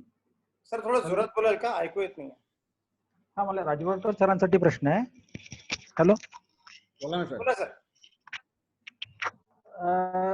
त्यात तुम्ही सर्व्हिस इंडस्ट्रीच्या संदर्भामध्ये लोनच्या ज्या स्कीम्स आहेत, तर त्याच्यात तुम्ही काही माहिती थोडी कमी दिल्या गेलेली आहे, तर ती थोडी मला माहिती होती की सर्व्हिस इंडस्ट्री आपल्या इथं काय आहे की आपल्या ब्राह्मण महासंघामध्ये पुष्कळ सर्व्हिस इंडस्ट्री छोटे छोटे उद्योगवाले आहेत, सर्व्हिस प्रोव्हायडर्स. तर त्यांच्याकरता लोन स्कीम्स काही आहेत का? तर ते एक होतं. आपला आणि दुसरं मला राजेंद्रकर सरांसाठी होतं, ते जीएसटी साठी. तर ते मग मी त्यांना बोलतो, पहिल्यांदा तुमचं ऐकून मग त्यांना विचारतो प्रश्न. बेसिकली आपण आता जे बोललो मी फक्त म्हणजे ज्या लिमिटेड वेळेत भारत मध्ये जी स्कीम आपल्याला दिली गेली त्यावरच बोलणं झालं. हा चांगला प्रश्न विचारला. सर्व्हिसेस साठी तुमचा आवाज ऐकून नाही येत आहे काहीच. हॅलो, हा येतोय का आता आवाज? सर तुमचा आवाज ऐकू येतोय. माझा येतोय का? हो, मुकुंद साहेबांचा येतोय, अतुल सरांचा येतोय. बेसिकली ह्या पॅकेज मध्ये काही वेगळी स्कीम अनाउन्स केलेली नाहीये, पण जुन्या गव्हर्नमेंटच्या ऑलरेडी गव्हर्नमेंट बँकांच्या म्हणा किंवा बँकांच्या ऑलरेडी काही स्कीम्स आहेत त्याच्यात आपण हे लोन घेऊ शकतो. तर म्हणजे अगदी स्टार्टिंग 10 लाखापर्यंतचं जे लोन आहे ते जसं योगिता मॅडम म्हणाल्या होत्या त्या मुद्रा च्या स्कीम मध्ये आपल्याला मिळू शकतात. त्याच्या पुढची 2 कोटीपर्यंत आपण CGTMSE च्या गॅरंटीच्या थ्रू कोलॅटरल फ्री लोन घेऊ शकतो. आणि इन केस जर कोलॅटरल अवेलेबल असेल म्हणजे असलं तर रादर फार उत्तम, कारण CGTMSE च्या लोनला म्हणजे बँका आधी प्रश्न विचारतात की तुम्हाला कोलॅटरल जर आहे तो कोलॅटरल देण्याची आपली तयारी पाहिजे. तर त्या अंतर्गत ज्या एक्झिस्टिंग लोन स्कीम्स आहेत त्या अजूनही तशाच आहेत आणि त्या आपण अवेल करू शकतो. जनरली त्याच्यात आपला बिझनेस प्लॅन बघितला जाईल, टर्नओव्हर क्रायटेरिया बघितला जाईल की आपण जर पास्ट टर्नओव्हर प्रूव्हन असेल तर त्या बेसिस त्याला एक बेस धरला जाईल किंवा आपल्या फ्युचर प्रोजेक्शन्सला बेस धरून लोनसाठी आपण अप्लाय करू शकतो. प्रोफेशनल्ससाठी पण काही स्कीम्स बऱ्याच बँका काढतात. तर प्रत्येक बँकेची ऑफकोर्स एक वेगवेगळी स्कीम असते, पण प्रोफेशनल्ससाठी पण असे लोन सर्व्हिसेस जे तुम्ही म्हणालात तर डिपेंड की आपण कोणत्या प्रकारची सर्व्हिस देतोय त्यानुसार आपण त्याला लोनच्या स्कीमला आपण अप्लाय करू शकतो. नाही, आता जसं समजा आपल्या अखिल भारतीय ब्राह्मण महासंघात छोटे छोटे उद्योग कॅटरिंग व्यवसायवाले आहेत. तर या कॅटरिंग व्यवसायासाठी आता तर कॅटरिंग व्यवसाय इतका मंदीमध्ये आहे सध्या तरी, कारण की काय की सर्व लग्न सराई पण नाही आणि सर्वच याच्यात आहे. तर आता त्यांना एकतर अशा वेळेला त्यांना कॅपिटल ची पण गरज आहे, आणखीन बाकीच्या पण इन्व्हेस्टची गरज आहे. तर अशा वेळेला जर समजा त्यांना एखादं काम मिळालं तर याच्या वेळेला आता त्यांच्याकडे फंड्स अवेलेबिलिटी पण नाही आहे, तर अशा वेळेला लोनची काही फॅसिलिटी आता इमिजिएट अशा प्रकारे काही मिळू शकते का, हा एक प्रश्न आहे. नक्कीच मिळू शकते. म्हणजे त्याच्यावर काहीच बंधन नाही आहे. आपल्याला आपला बिझनेस सांगावा लागेल आणि पास्ट रेकॉर्ड आपल्याला सांगावं लागेल आणि त्या लोन घेऊ शकतो. अच्छा, हॅलो हॅलो हॅलो बोला ताई, तुमचा आवाज हॅलो, माझा आवाज येतोय का? हो येतोय. हो येतोय. हॅलो, हा, मला विचारायचं होतं, माझं ऑलरेडी बिझनेस आहे. मी मिसेस काशीकर बोलते. माझं ऑलरेडी बिझनेस मी स्वतःच्या यांनी सुरू केलेला आहे आणि तो आता 50 लाखापर्यंतच्या जवळपास वर्ष दीड वर्षात पोहोचलाय. तर मला त्याला एक्सपान्शन करायचं. एक्सपान्शन म्हणजे मला मशिनरी आणि हे सगळं घेऊन, तर काय MSME मला काही प्रोव्हाइड करू शकते का मदत? I just want to know that. मग त्याच्यासाठी मला काय स्टेप्स घ्याव्या लागतील?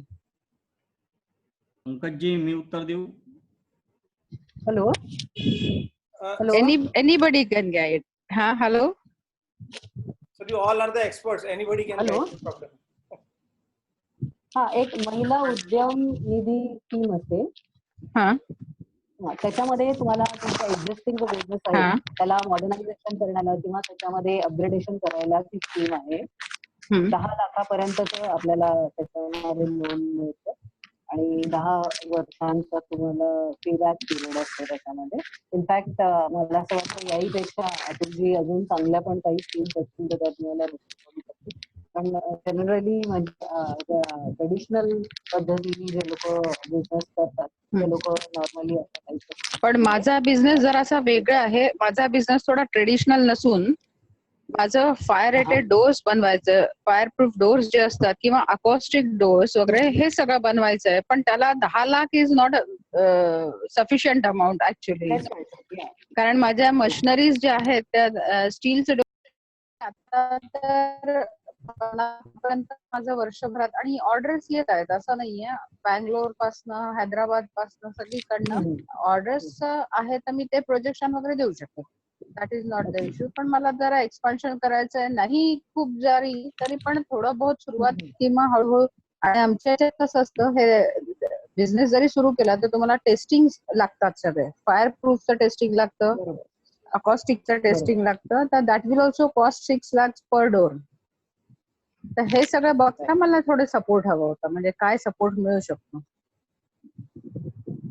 बेसिकली तुम्ही 2 गोष्टी आपण बघितल्या पाहिजे. एक म्हणजे आपलं खेळतं भांडवल, ज्याला आपण वर्किंग कॅपिटल म्हणतो, ती आपण काढावी. तर जनरली जो थंब रूल आहे की तुमचा जर काय एक्स अमाऊंटचा असेल, म्हणजे आपण तुम्ही म्हणताय की 50चा आहे, तर आपण 50% पर्यंत 25% पर्यंत आपण म्हणून त्याच्यासाठी मागू शकतो.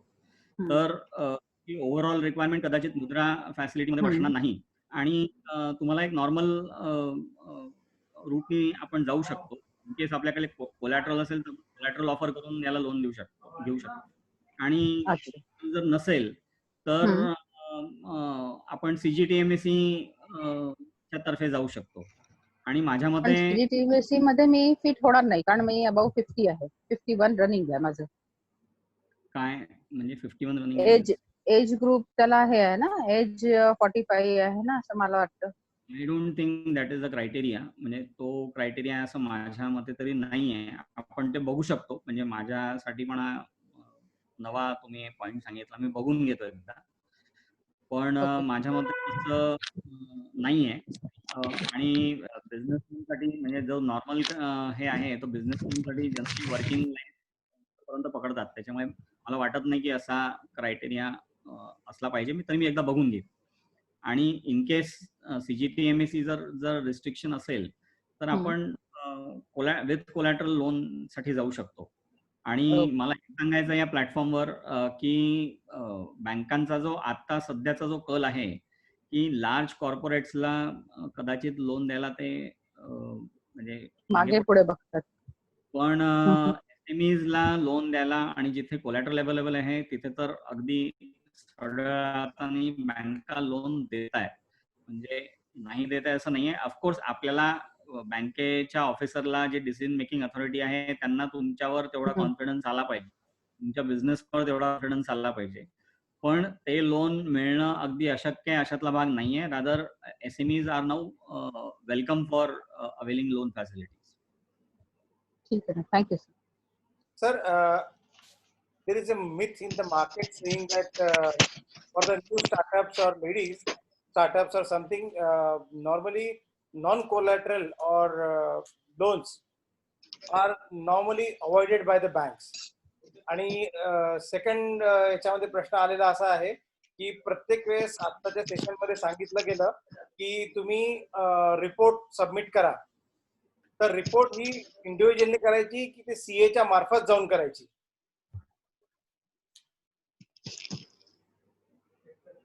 सर मी बोलू का? बिलकुल सर. तुम्ही इंडिव्हिज्युअली पण करू शकता, म्हणजे ची प्रॅक्टिस अफेक्ट होईल अशातलं असं मी बोलणार नाही, पण आपण विचारायचा दृष्टिकोन असा होता सर की डॉक्युमेंटेशन आहे का असं म्हणाल्या मगा की तुमचा सिबिल स्कोर सुद्धा खराब होऊ शकतो, तर माझ्या मते हा प्रश्न जो आलेला आहे आपल्याला तो याच अनुषंगाने असावा. नाही, दोन गोष्टी आहेत. एक म्हणजे तुम्हाला जर आपण जर प्रोजेक्ट रिपोर्ट बनवू शकत असू, कॅपेबिलिटी असते आपण बनवावी, बँक कधी इन्सिस्ट करत नाही की ती सीएच्या थ्रू पाहिजे किंवा नाही आली पाहिजे. दुसरं, तुम्ही बहुतेक सिबिल बद्दल बोललात, तर सिबिलचा जो आहे तर तुमचा past record of course proves, I mean at least give certain kind of indication की आपण म्हणजे लोनची पूर्तता कशी करणार आहे. तर जर माझ्या पास्ट हिस्ट्रीमध्ये सिबिलमध्ये असं दिसतंय की मी बरेच लोन मध्ये डिफॉल्ट केलेले आहेत किंवा पेमेंट खूप डिले केलेले आहेत, तर ती जी फॅक्ट आहे ती थोडीशी म्हणजे ती बरीच वेलकम राहत नाही. थोडीशी म्हणण्यापेक्षा रादर जर बँकर असेल तर ती अशा ठिकाणी लोन देण्यापासून म्हणजे मी लोन देणार नाही कदाचित. आणि हे डिस्क्रिप्शन आहे बँकेचं की जिथे पास त्याच्यावरून कदाचित ते परीक्षा होऊ शकेल आपली आणि आपल्याला मिळणार नाही.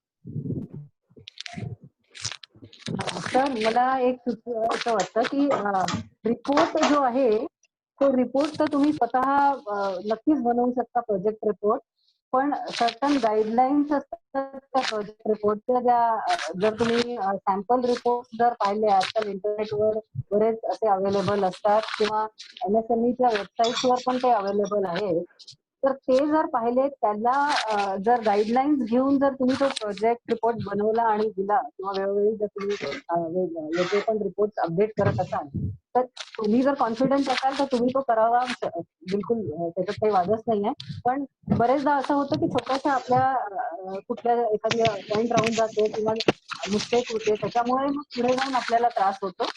म्हणून अशा वेळेला जर कोणाचा एक्सपर्टचा जर गायडन्स मिळाला तर फारच छान.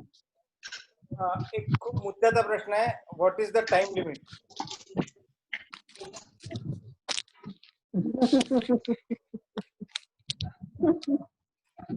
ते आयोजकांनी ठरवायचंय. हॅलो. म्हणून म्हटलं मुद्द्याचा प्रश्न एकदम तो, मलाही प्रश्न आल्यावर हसू आलं. हॅलो.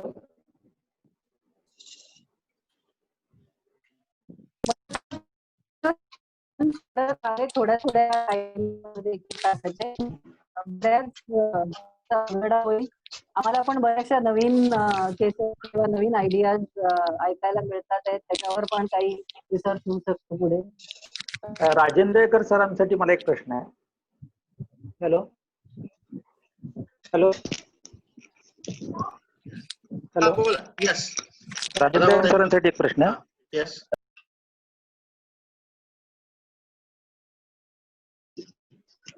समोर मला ते त्याचं जीएसटी भरायचं आहे, ते मला तुम्ही सांगितल्याप्रमाणे 30 जून पर्यंत. केव्हा बिल काढलं आपण? कोणत्या तारखेला बिल काढलं?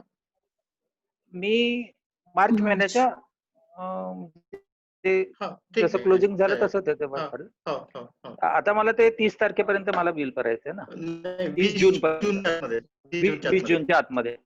आता असं की समजा माझ्याकडे त्याचं समोरच्यानी मला अजून पेमेंट दिलेलं नाहीये आणि तो जर समजा मला पेमेंट आता 20 जून पर्यंत देणार नाही सपोज, पण मला तर त्याचे 90,000 रुपये जे 18% प्रमाणे तिथं भरायचे. बरोबर आहे. पण तो त्याचं बेनिफिट 90,000 रुपये तो तर इकडे घेऊन घेणार ना. त्याचं असं आहे की तुम्ही जीएसटी वन अपलोड केला, हो त्याचं बेनिफिट तो घेऊन घेणार, बिलकुल घेऊन घेणार. म्हणजे त्याच्याकरता हे काय प्रॉब्लेम तर येऊनच जाईल ना. म्हणजे त्याने 90,000 पण दिला त्याचे आणि वरती मी 5 लाखाचे पण 90,000 आहे की सरकार स्वतःच्या दृष्टीने विचार करते. सरकार हे विचार करते की सरकारला 90,000 मिळाले कोणी नाही, पण आजच्या घटकेला या संदर्भामध्ये तुमचे सीएचं ऑर्गनायझेशनने आमच्या बाजूने काही मांडायला पाहिजे ना अशा प्रकारे. सर मी तुम्हाला की जोपर्यंत तुम्ही यांना पेमेंट देत नाही तोपर्यंत असं काही आहे मी का? तुम्हाला एक तथ्य सांगतो किंवा ही घटना मला आमचे जे इन्स्टिट्यूट मधले सिनियर किंवा चेअरमन यांनी सांगितली आहे की जेव्हा सीए अशा गोष्टी घेऊन जातात तर आम्हाला हा प्रश्न विचारण्यात येतो की how are you concern, who is suffering. नाही सर, म्हणजे तुम्हाला असं वाटतं आम्ही स्वतः असं समजू शकतो, काही प्रॉब्लेम नाही, पण आम्हाला फायनान्स मिनिस्ट्रीचं समजत नाही. फायनान्स मिनिस्ट्री आम्हाला विचारते टॅक्स ऑडिटच्या तारखा एक्सटेंड करायच्या वेळेला सीएनी जर म्हटलं त्यांना विचारण्यात येतं की हाऊ आर यू कन्सर्न. तुमच्याकडे येणारा क्लायंट उशिरा आलाय तर तो येईल आमच्याकडे, इंडस्ट्री आमच्याकडे येईल, चेंबर ऑफ कॉमर्स आमच्याकडे येतील, तर आम्ही विचार करू. याही बाबतीत असंच होतं की आम्ही जर बोलायला गेलो याच्यामध्ये तर ते म्हणतात की तुमचं काम रिटर्न भरायचं आहे, तुमचं काम कम्प्लायन्स करायचं आहे. समोरच्या क्लायंटने तुम्हाला डाटा नाही दिला, समोरच्याने टॅक्स नाही भरला तर तुमचा कम्प्लायन्स थांबला, हा तुमचा प्रॉब्लेम आहे. पण जेव्हा पैशाचा प्रश्न आहे तर the one who is suffering, CA is not suffering sir, suffering you are suffering. So one who should raise the voice is the Chamber of Commerce for this. We have gone there. We have so many times we have given the written that applications to that finance ministry also. पण त्याच्यावरती काहीच report होत नाहीये. म्हणजे ते it's a major sir होते. म्हणजे माझा 90,000चा प्रश्न नाहीये, पण हा 90 करोडचा पण प्रश्न आहे ना पुढे. सॅडली सरकार असं आहे की सगळ्या कंप्लायन्सच्या वेळेला सीए ला म्हणते, पण जेव्हा त्याच्याबद्दल ग्रीव्हन्सेस ऐकले जातात तेव्हा सीएचं कडनं येणारे जे ग्रीव्हन्सेस असतात त्यांना सगळ्यात शेवटच्या स्थानावर ठेवलं जातं. आणि प्रश्न हा विचारला जातो की इंडस्ट्रीचा प्रॉब्लेम आहे तर इंडस्ट्री आमच्याकडे येऊन का बोलत नाहीये. पण इंडस्ट्रीचा माणूस पहिल्यांदा इंडस्ट्री चालवेल की ते तुमच्याकडे येऊन ते त्याच प्रकारचं येतं. मी बोलतो. येस. हॅलो. हा नमस्कार, मी विनय पांडे बोलतोय. माझा प्रश्न हेमंत दादासाठी होता. हॅलो, आवाज येतोय? हेमंत दस्तुरेसाठी की हेमंत राजनगरसाठी? हेमंत दस्तुरेंसाठी. हा बोला. सर मी 2018 मध्ये MIDC मधनं रिटायर्ड झालो. बरं. सप्टेंबर 2018 आणि माझे काही एरियर्स होते जे त्यांनी मे 19 मध्ये मला पेड केले. बरं. मे 19 मध्ये पेड करताना त्यांनी अँटिसिपेशन टॅक्स माझा 1 लाख जवळजवळ 60,000 कापून घेतलाय. कोणत्या इयर मध्ये कापला? 19 ला पेमेंट करतानाच त्यांनी कापून घेतलेला आहे. 19-20 फायनान्शियल इयर मध्ये कापला. बरोबर. पण मी आहे आर्मीचा पेन्शन होल्डर. बरं. आणि मी ती रिटर्न त्यांना देत असतो, पण त्यांनी माझा काही टॅक्स कापलेला नाहीये आणि अजून फॉर्म 16 इश्यू केलेला नाहीये, त्याच्यामुळे माझं असेसमेंट होत नाहीये. पण मी आता असेस करून बघितलं तर मला अजून 77,000 टॅक्स द्यायचा आहे गव्हर्नमेंटला. म्हणजे माझा 2,67,000 आता त्यांचा फॉर्म 16 आल्यावर मला जर टॅक्स भरायचा आहे तर तो लमसम भरावा लागेल की फेज मध्ये भरता येईल मला? तुम्हाला आता जे एरियर्स मिळाले आहेत एप्रिल मध्ये, त्या एरियर्सचं तुम्हाला कॅल्क्युलेशन करावं लागेल की कुठल्या कुठल्या वर्षाचे किती एरियर्स मिळाले. त्याचा एक रिलीफ मिळतो अंडर सेक्शन 89. त्या रिलीफचं एक कॅल्क्युलेशन आहे. ते कॅल्क्युलेशन करून तो रिलीफ क्लेम केल्यानंतर जो काही टॅक्स येईल तो तुम्हाला भरायचा आहे. पण तो टॅक्स जो काही आहे तो भरणं अपेक्षित होतं 15 मार्च 2020 पर्यंत ऍडव्हान्स टॅक्सच्या स्वरूपात. पण तो तुम्ही भरलेला नाही आहे तर तो आताही भरू शकता, पण त्याच्यावर तुम्हाला इंटरेस्ट द्यावा लागेल. पण मला अजून फॉर्म 16 त्यांनी दिलेला नाहीये. नाही, फॉर्म 16 जरी त्यांनी दिला नाहीये तरी तुमच्याकडे फिगर्स आहेत की तुम्हाला एरियर्स किती मिळाले आहे. तुम्ही ऍडव्हान्स टॅक्स कॅल्क्युलेशन त्याच्या बेसिसवर करू शकता. फॉर्म 16 आल्यानंतर ऍक्च्युअल कॅल्क्युलेशन होईल, त्याच्यात थोडा 5-10% फरक निघू शकेल. एक तर तुम्हाला रिफंड राहील किंवा तुम्हाला थोडेफार भरावे लागतील.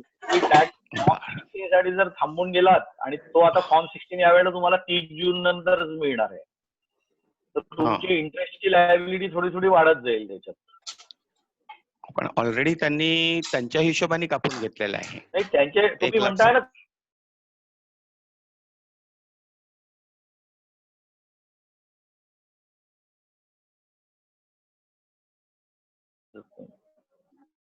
कारण तुम्हाला एप्रिल 19 मध्ये इन्कम झाला आहे तर बेसिकली तुमचा टॅक्स जो होता ऍडव्हान्स टॅक्स पेएबल तो 15 सप्टेंबरलाच होता. तो तुम्ही अजून आतापर्यंत भरला नाही, त्याच्यामुळे तुम्हाला इंटरेस्ट निश्चित लागेल त्याच्यावर. ठीक आहे ना सर. ठीक आहे. ठीक. मला प्रश्न होता.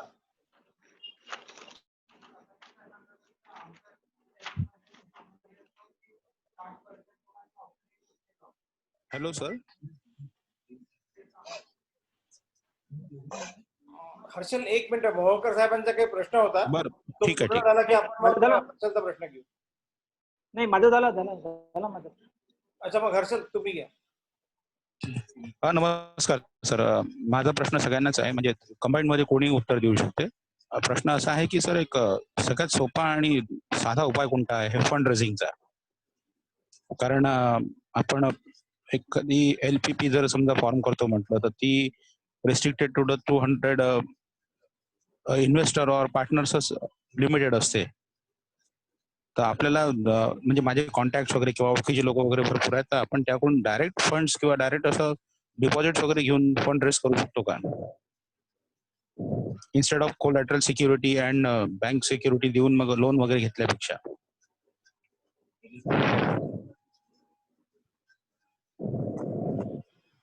तुम्ही हे करू शकता तुमच्या फंडच्या रिक्वायरमेंट, पण फंड रेझिंग ही कधीच सोपी गोष्ट राहिलेली नाही आहे. म्हणजे सगळ्यात सोपा मार्ग जर आपण असं म्हटलं, सगळ्यात सोपा मार्ग,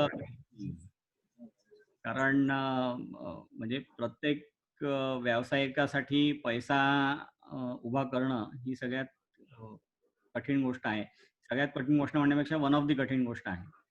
तर त्याचे अनेक मार्ग असू शकतात. बँकांचं लोन हा एक विषय झाला. तुम्ही जसं म्हणालात की तुमचे जर म्हणजे आपण फ्रेंड्स आणि रिलेटिव्ह जर आपण म्हटलं, तर तिथून जर आपल्याला पैसे मिळू शकत असतील तर ते आपण अनसिक्युअर्ड म्हणून तुम्ही तुमच्या कंपनीत घेऊ शकता.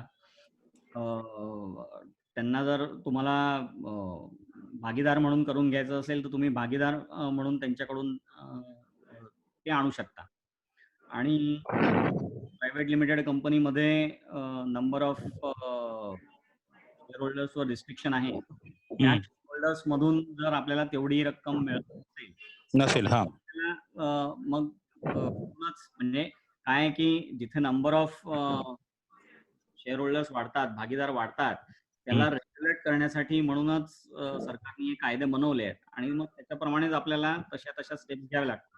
जर मी उद्या 1000 लोकांकडून डिपॉझिट घ्यायचं म्हटलं तर आपले, कारण नाहीतर अशा अनेक निघू शकतात आणि लोकांची त्याच्यात फसवणूक होऊ शकते. हो, बरोबर आहे. गोष्टीला रोखण्यासाठीच गव्हर्नमेंटनी हे कायदे केले आहे. म्हणून याच्यावरचे जे रिस्ट्रिक्शन्स आहेत त्या विदिन रिस्ट्रिक्शन्स आपल्याला करावं लागेल. बरोबर आहे सर. मेजरली फंड रेझिंग हे जर सोशल एंटरप्रेन्योरशिप असेल तर त्याच्यामध्ये बऱ्याच प्लॅटफॉर्म्स आहेत, क्राउडेरा सारखे, की ज्याच्यात तुम्ही फंड रेझिंग करू शकता. पण ती जर कमर्शियल ऍक्टिव्हिटी मध्ये त्याचं रूपांतर असेल तर मात्र जसं आता अतुलजी बोलले तसं तुम्हाला त्याबद्दल थोडंसं हे ठेवावं लागेल की कुठून आपण ते फंड रेझ करतो. बरोबर. जर टिटो हा एक प्लॅटफॉर्म आपण जर बघितलं तर आपल्या बऱ्याच युट्यूब मध्ये किंवा गुगल मध्ये तुम्हाला येत असतील, कधी त्या प्लॅटफॉर्मच्या थ्रू डोनेशन दिले असेल. हा फंडिंग प्लॅटफॉर्म आहे. तर या प्लॅटफॉर्मवर सोशल मदत होते म्हणा किंवा कोणाला बिझनेससाठी म्हणा. माझ्या माहितीप्रमाणे एक फिल्म पण याच्या प्लॅटफॉर्मवर पैसे उभारून बनलेली आहे. सर आवाज नाही येतोय तुमचा, थोडा क्लिअर नाही येते आवाज. क्राऊड फंडिंग प्लॅटफॉर्म्स आहेत भारतात. हॅलो. ओके, पण सर क्राऊड फंडिंग तर मला वाटते म्हणजे लिगलाइज नाही आहे ना? नाही, असं काही नाही. क्राऊड फंडिंग मध्ये तुम्ही त्यांचा इक्विटी शेअर हा जो पार्ट एक्सपेक्टेड असतो तो लिगलाइज नाही आहे आपल्या इथे.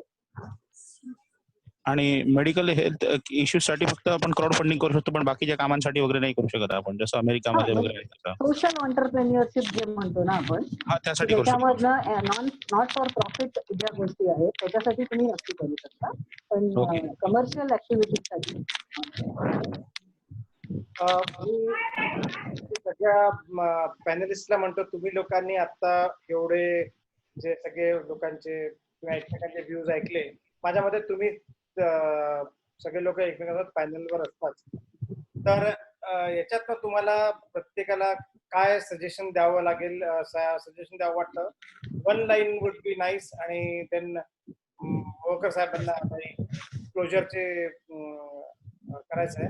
तर मी योगिता साहेबांपासून सुरुवात करतो, नंतर अतुल सर, हेमंत सर आणि दस्तुरे दादा असं रिक्वेस्ट करतो की त्यांनी वन लाईनर मध्ये एक एक सजेशन द्यावं.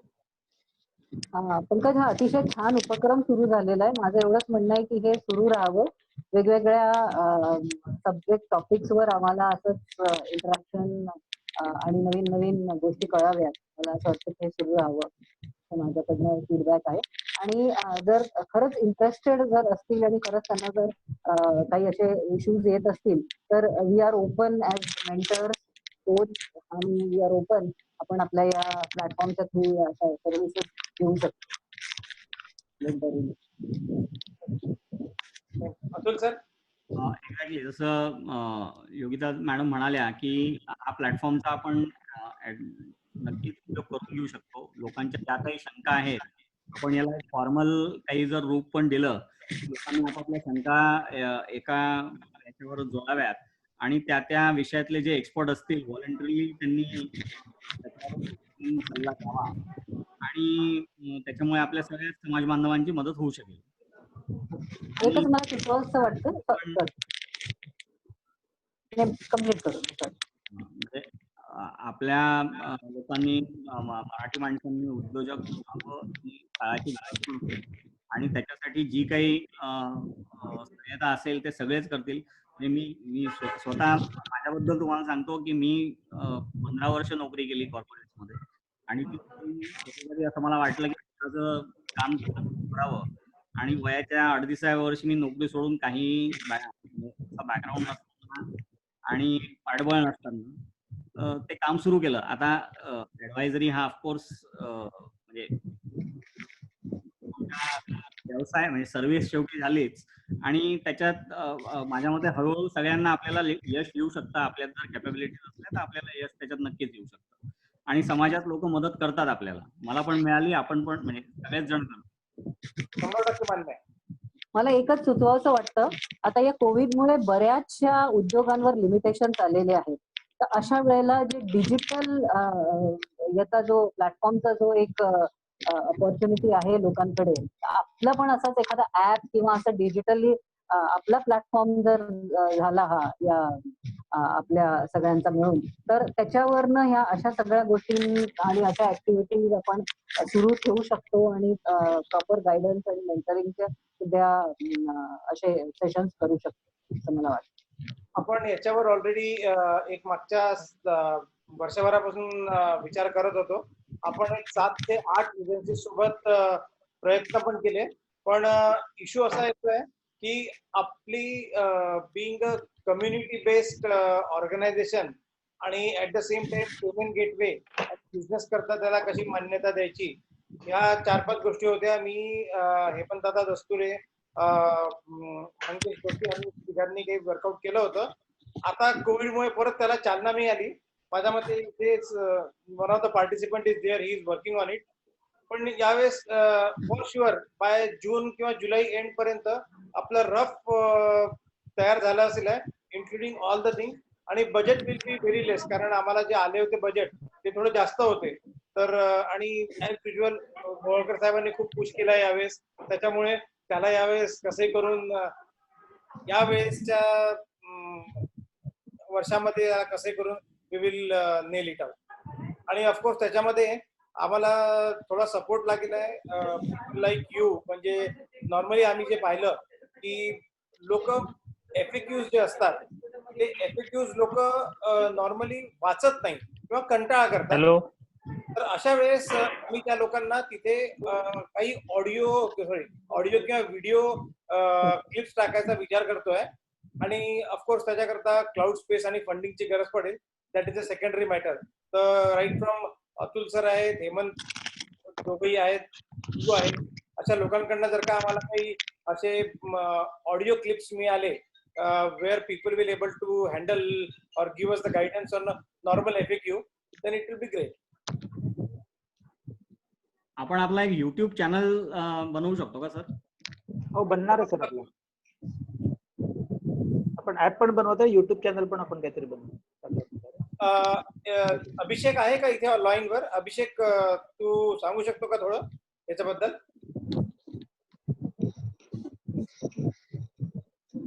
अभिषेक,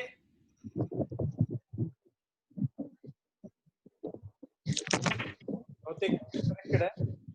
पण सर आपण केलेलं आहे. आपण आता तसं आपण अखिल भारतीय ब्राह्मण महासंघाचं जे आपलं फेसबुक पेज आहे, त्या फेसबुक पेज वरून आपण फेसबुक लाईव्ह सुरू केलं आहे. तर तसंही आहे, माझ्या मते अभिषेक आला आहे. अभिषेक, आपण त्याचा प्रयत्न करतो आहे आपल्या नवीन वेबसाईट साठी. जर का 1-2 मिनिटात सांगू शकला तर बरं होईल. नक्की.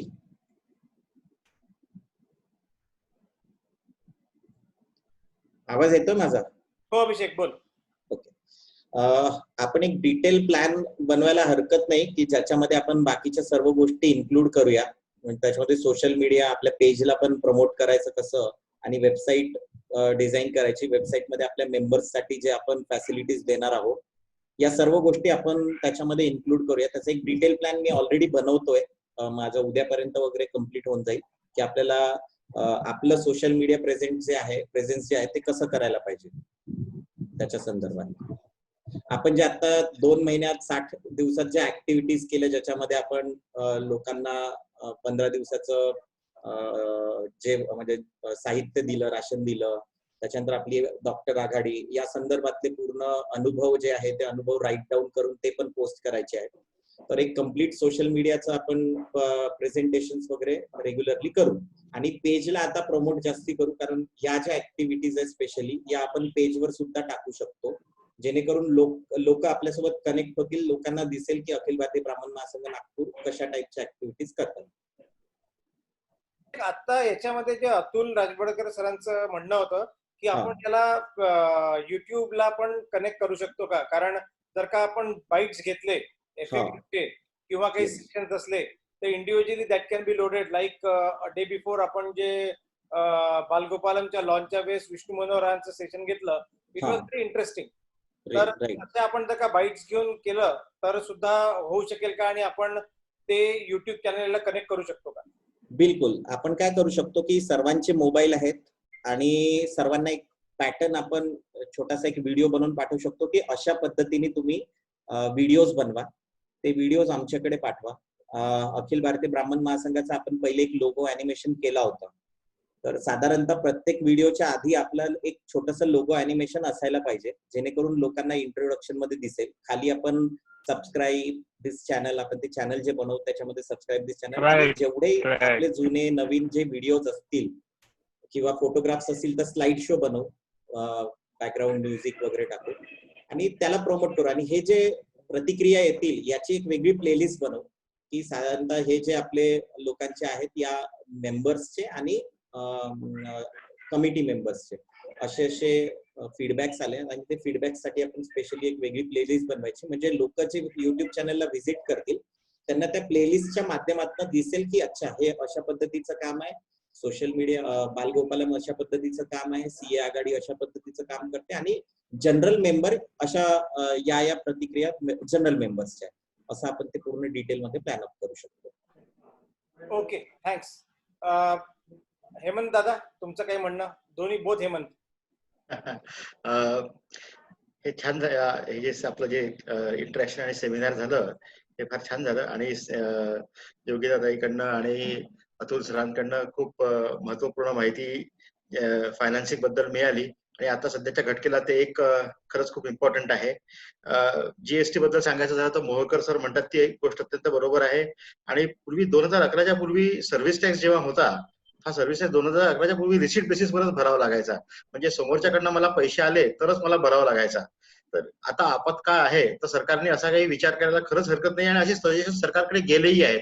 पण अर्थात सरकारचे जे म्हणतात की खूप लिमिटेशन्स आहेत आणि फंडिंगचा भयंकर प्रॉब्लेम आहे, तर यामुळे कदाचित हे शक्य होत नसेल आहे, पण हे एक सोल्युशन आहे. असं जर त्यांनी किंवा 6 महिन्यासाठी जरी दिलं की 6 महिने किंवा वर्षभरासाठी जीएसटी रिसिट बेसिसवर भरा, आणि हे एवढं करू शकतात. एवढं जर त्यांनी केलं 20-21 साठी, तर खरंच एमएसएमई एसएमई ला एक खरंच नवीन संजीवनी मिळेल असं मला वाटतं. हेमंत दादा. आजचे आपले तिन्ही स्पीकर योगिता मॅडम, सीए राजवाडकर आणि सीए राजंदेकर या तिन्ही खूप महत्वपूर्ण माहिती दिली. आणि मला असं वाटतं हा तू पंकज जो कार्यक्रम आज ऑर्गनाईज केला आहे चांगला सक्सेसफुल प्रोग्राम होता, आणि असेच प्रोग्राम दर महिन्याला रिपीट करायला काहीही हरकत नाही. वेगवेगळे विषय घेऊन आणि वेगवेगळे स्पीकर घेऊन, आपल्याकडे बरेच लोक आहेत, बऱ्याच विषयांचे तज्ज्ञ लोकही आहेत अवेलेबल. बरोबर. तर ही एक कंटिन्युटी म्हणून एक चांगलं राहील की लोकांना त्यांचं नॉलेज अपडेट करता येईल. काही डिफिकल्टीज राहतात त्या महिन्याच्या महिन्याला त्या सॉल्व्ह होतील. तसं एक डेट फिक्स करून दर महिन्याला एक प्रोग्राम घ्यावा असं मला वाटतं. बिलकुल हेमंत दादा, आपण प्रयत्न करू. इव्हन आता आपण ज्या मंथली मीटिंग्स आम्ही घेतो त्याचा विचार करत होतो की we will put it on to the, कारण योगिता ताईंनी पुष्कळ पुढाकार घेऊन आम्हाला पुष्कळ पुश केलं, पण काही केल्या सेशन घेणं होत नव्हते किंवा मीटिंग्स घेणं होत नव्हते. तर virtual platform is very good, आणि लोकांना उघडपणे प्रश्न विचारता येतात, करता येतात. मी चारही पॅनलिस्ट माझ्यातर्फे खूप धन्यवाद देतो, आणि मोहोळकर सरांना विनंती करतो की त्यांनी थोडे शब्द बोलतो.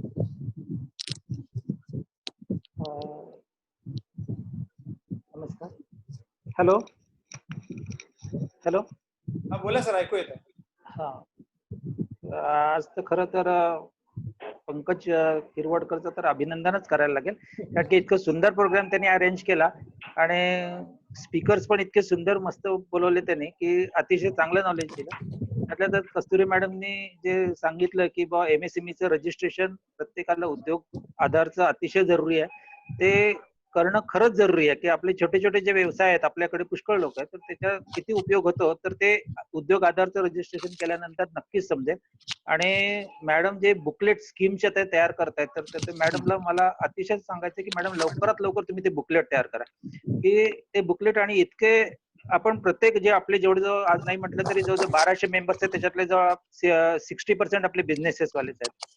तर त्यांना अतिशय कामात येईल. आणि नवीन नवीन जे स्कीम्स आलेले आहेत आणि आता जे नवीन पॅकेज पण आलेले आहेत, त्याच्यातली माहिती तुम्ही नक्की अपडेट करत राहा, आणि त्याचं डिजिटल पण करत राहा, की जेणेकरून आपण एक ते ऍप बनवतोय तर तेव्हा त्या ऍप मध्ये पण आपण ते त्याच्याशी कनेक्ट करून घेऊ. ते त्याच्यानंतर राजवडकर सरांनी तर अतिशय चांगल्याच प्रकारे माहिती दिलेली आहे. तर त्याच्यात आणखीन थोडंसं ते आता आत्मनिर्भर भारत याच्याविषयीची जी माहिती आता नवीन येणार आहे, तर ती पण नेक्स्ट कार्यक्रम मध्ये नक्कीच राजवडकर सर अपडेट देतीलच त्याच्याबद्दलची. आणि त्यांनी जे लोन्स कशा प्रकारे मिळतं आणि कोलॅटरल साठी आणखीन काय काय कोणत्या स्कीम्स आहेत, तर त्याची पण अतिशय सुंदर माहिती दिली.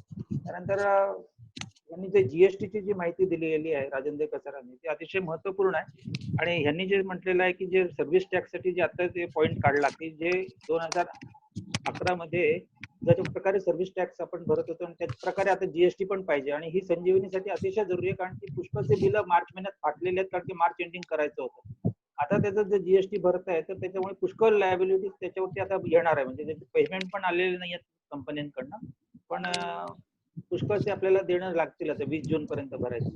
तर त्या संदर्भामध्ये पण चांगली माहिती दिली जीएसटी बद्दलची पण. आणि दस्तुरे सरांनी तर एकदम चांगल्याच आणखीनच माहिती दिली की बाबा इन्कम टॅक्सचे नवीन काय रूल्स आहेत, आणखी काय काय केव्हा केव्हा भरायचे आहेत. काही पॉइंट्स जे क्वेश्चन्स ज्यांनी विचारले, हर्षद सरांनी जो विचारला होता प्रश्न, तो पण अतिशय फायदेशीर होता. अशा प्रकारे अतिशय सुंदर चांगल्या प्रकारे सेशन झालं. मी सर्वांचे अभिनंदन करतो आणि धन्यवाद मानतो. आणि एक सांगायचं विषय की उद्या आपल्याला 28 मेला सावरकर जयंतीचा आपण नेहमी दरवर्षी कार्यक्रम करत असतो. पण या मागच्या वर्षी पण आपण चांगल्या प्रकारे ऑर्केस्ट्रा केलेला होता, पण यावर्षी या कोविड-19 मुळे आपण काही करू शकत नाही. पण आपण एक लाईव्ह सेशन असं काहीतरी कोणाचं तरी चांगल्या प्रकारे वक्त्याचं घेणार आहे. तर नक्कीच तुम्ही सर्वजण कनेक्ट व्हाल. या 2-4 दिवसानंतर होऊ शकतं की उद्या तर कनेक्ट नाही, कारण की उद्या आपल्याकडे ते मुकुल कानेटकर येणार होते, पण त्यांचं एक सेशन आहे, तर त्याच्यामुळे ते काही होणार नव्हतं, म्हणजे त्यांचं जमलं नाही. तर आता नेक्स्ट आपण पुढच्या आठवड्याभरात काहीतरी त्यांचा कार्यक्रम एखादा चांगला ठेवू. तरी नक्कीच पुढच्या आपण कार्यक्रमाला जा. सर्वांना धन्यवाद. मी पंकजला फॉरवर्ड करतो. पंकज. माझ्या मते आपण मीटिंग जेव्हा सुरुवात केली तेव्हा माझं आणि हेमंत दादाचं मागच्या 6-7 दिवसापासून डिस्कशन सुरू होतं की लोक जॉईन होतील का वगैरे वगैरे आणि कसं रिस्पॉन्स येईल. तर आम्ही गुगल फॉर्म पाठवला होता. गुगल फॉर्म मध्ये पण लोकांचा रिस्पॉन्स आला आणि आजच्या ह्याच्यातही खूप चांगला आला. आणि माझ्या मते एक पुढच्या वेळेससाठी मी अतुल सर आणि हेमंत सर दोघांसाठी एक प्रश्न ठेवतो की नॉर्मली एक मराठी माणूस त्यातला ब्राह्मण हा नेहमी बिझनेस एक एक पायरी पुढे जायचा प्रयत्न करतो. तो कधी धीरूभाई अंबानी किंवा गौतम अडानीचा विचार करत नाही. तर त्यांनी करावा याच्यासाठी काय करायला पाहिजे हा तुम्हाला मी टॉपिक देतो. हा आपण पुढच्या वेळेस घेऊ आणि त्याच्यावर मला तुमच्याकडनं ज्ञान लागेल. हे म्हणत मी सगळ्यांचे धन्यवाद करतो. बिलकुल. किर्लोस्कर चितळे तरी नक्की बनता येईल आपल्याला असं काही. किर्लोस्कर चितळेंनी सगळ्या गोष्टी चांगल्याच प्रकारे केल्या असतील म्हणून मी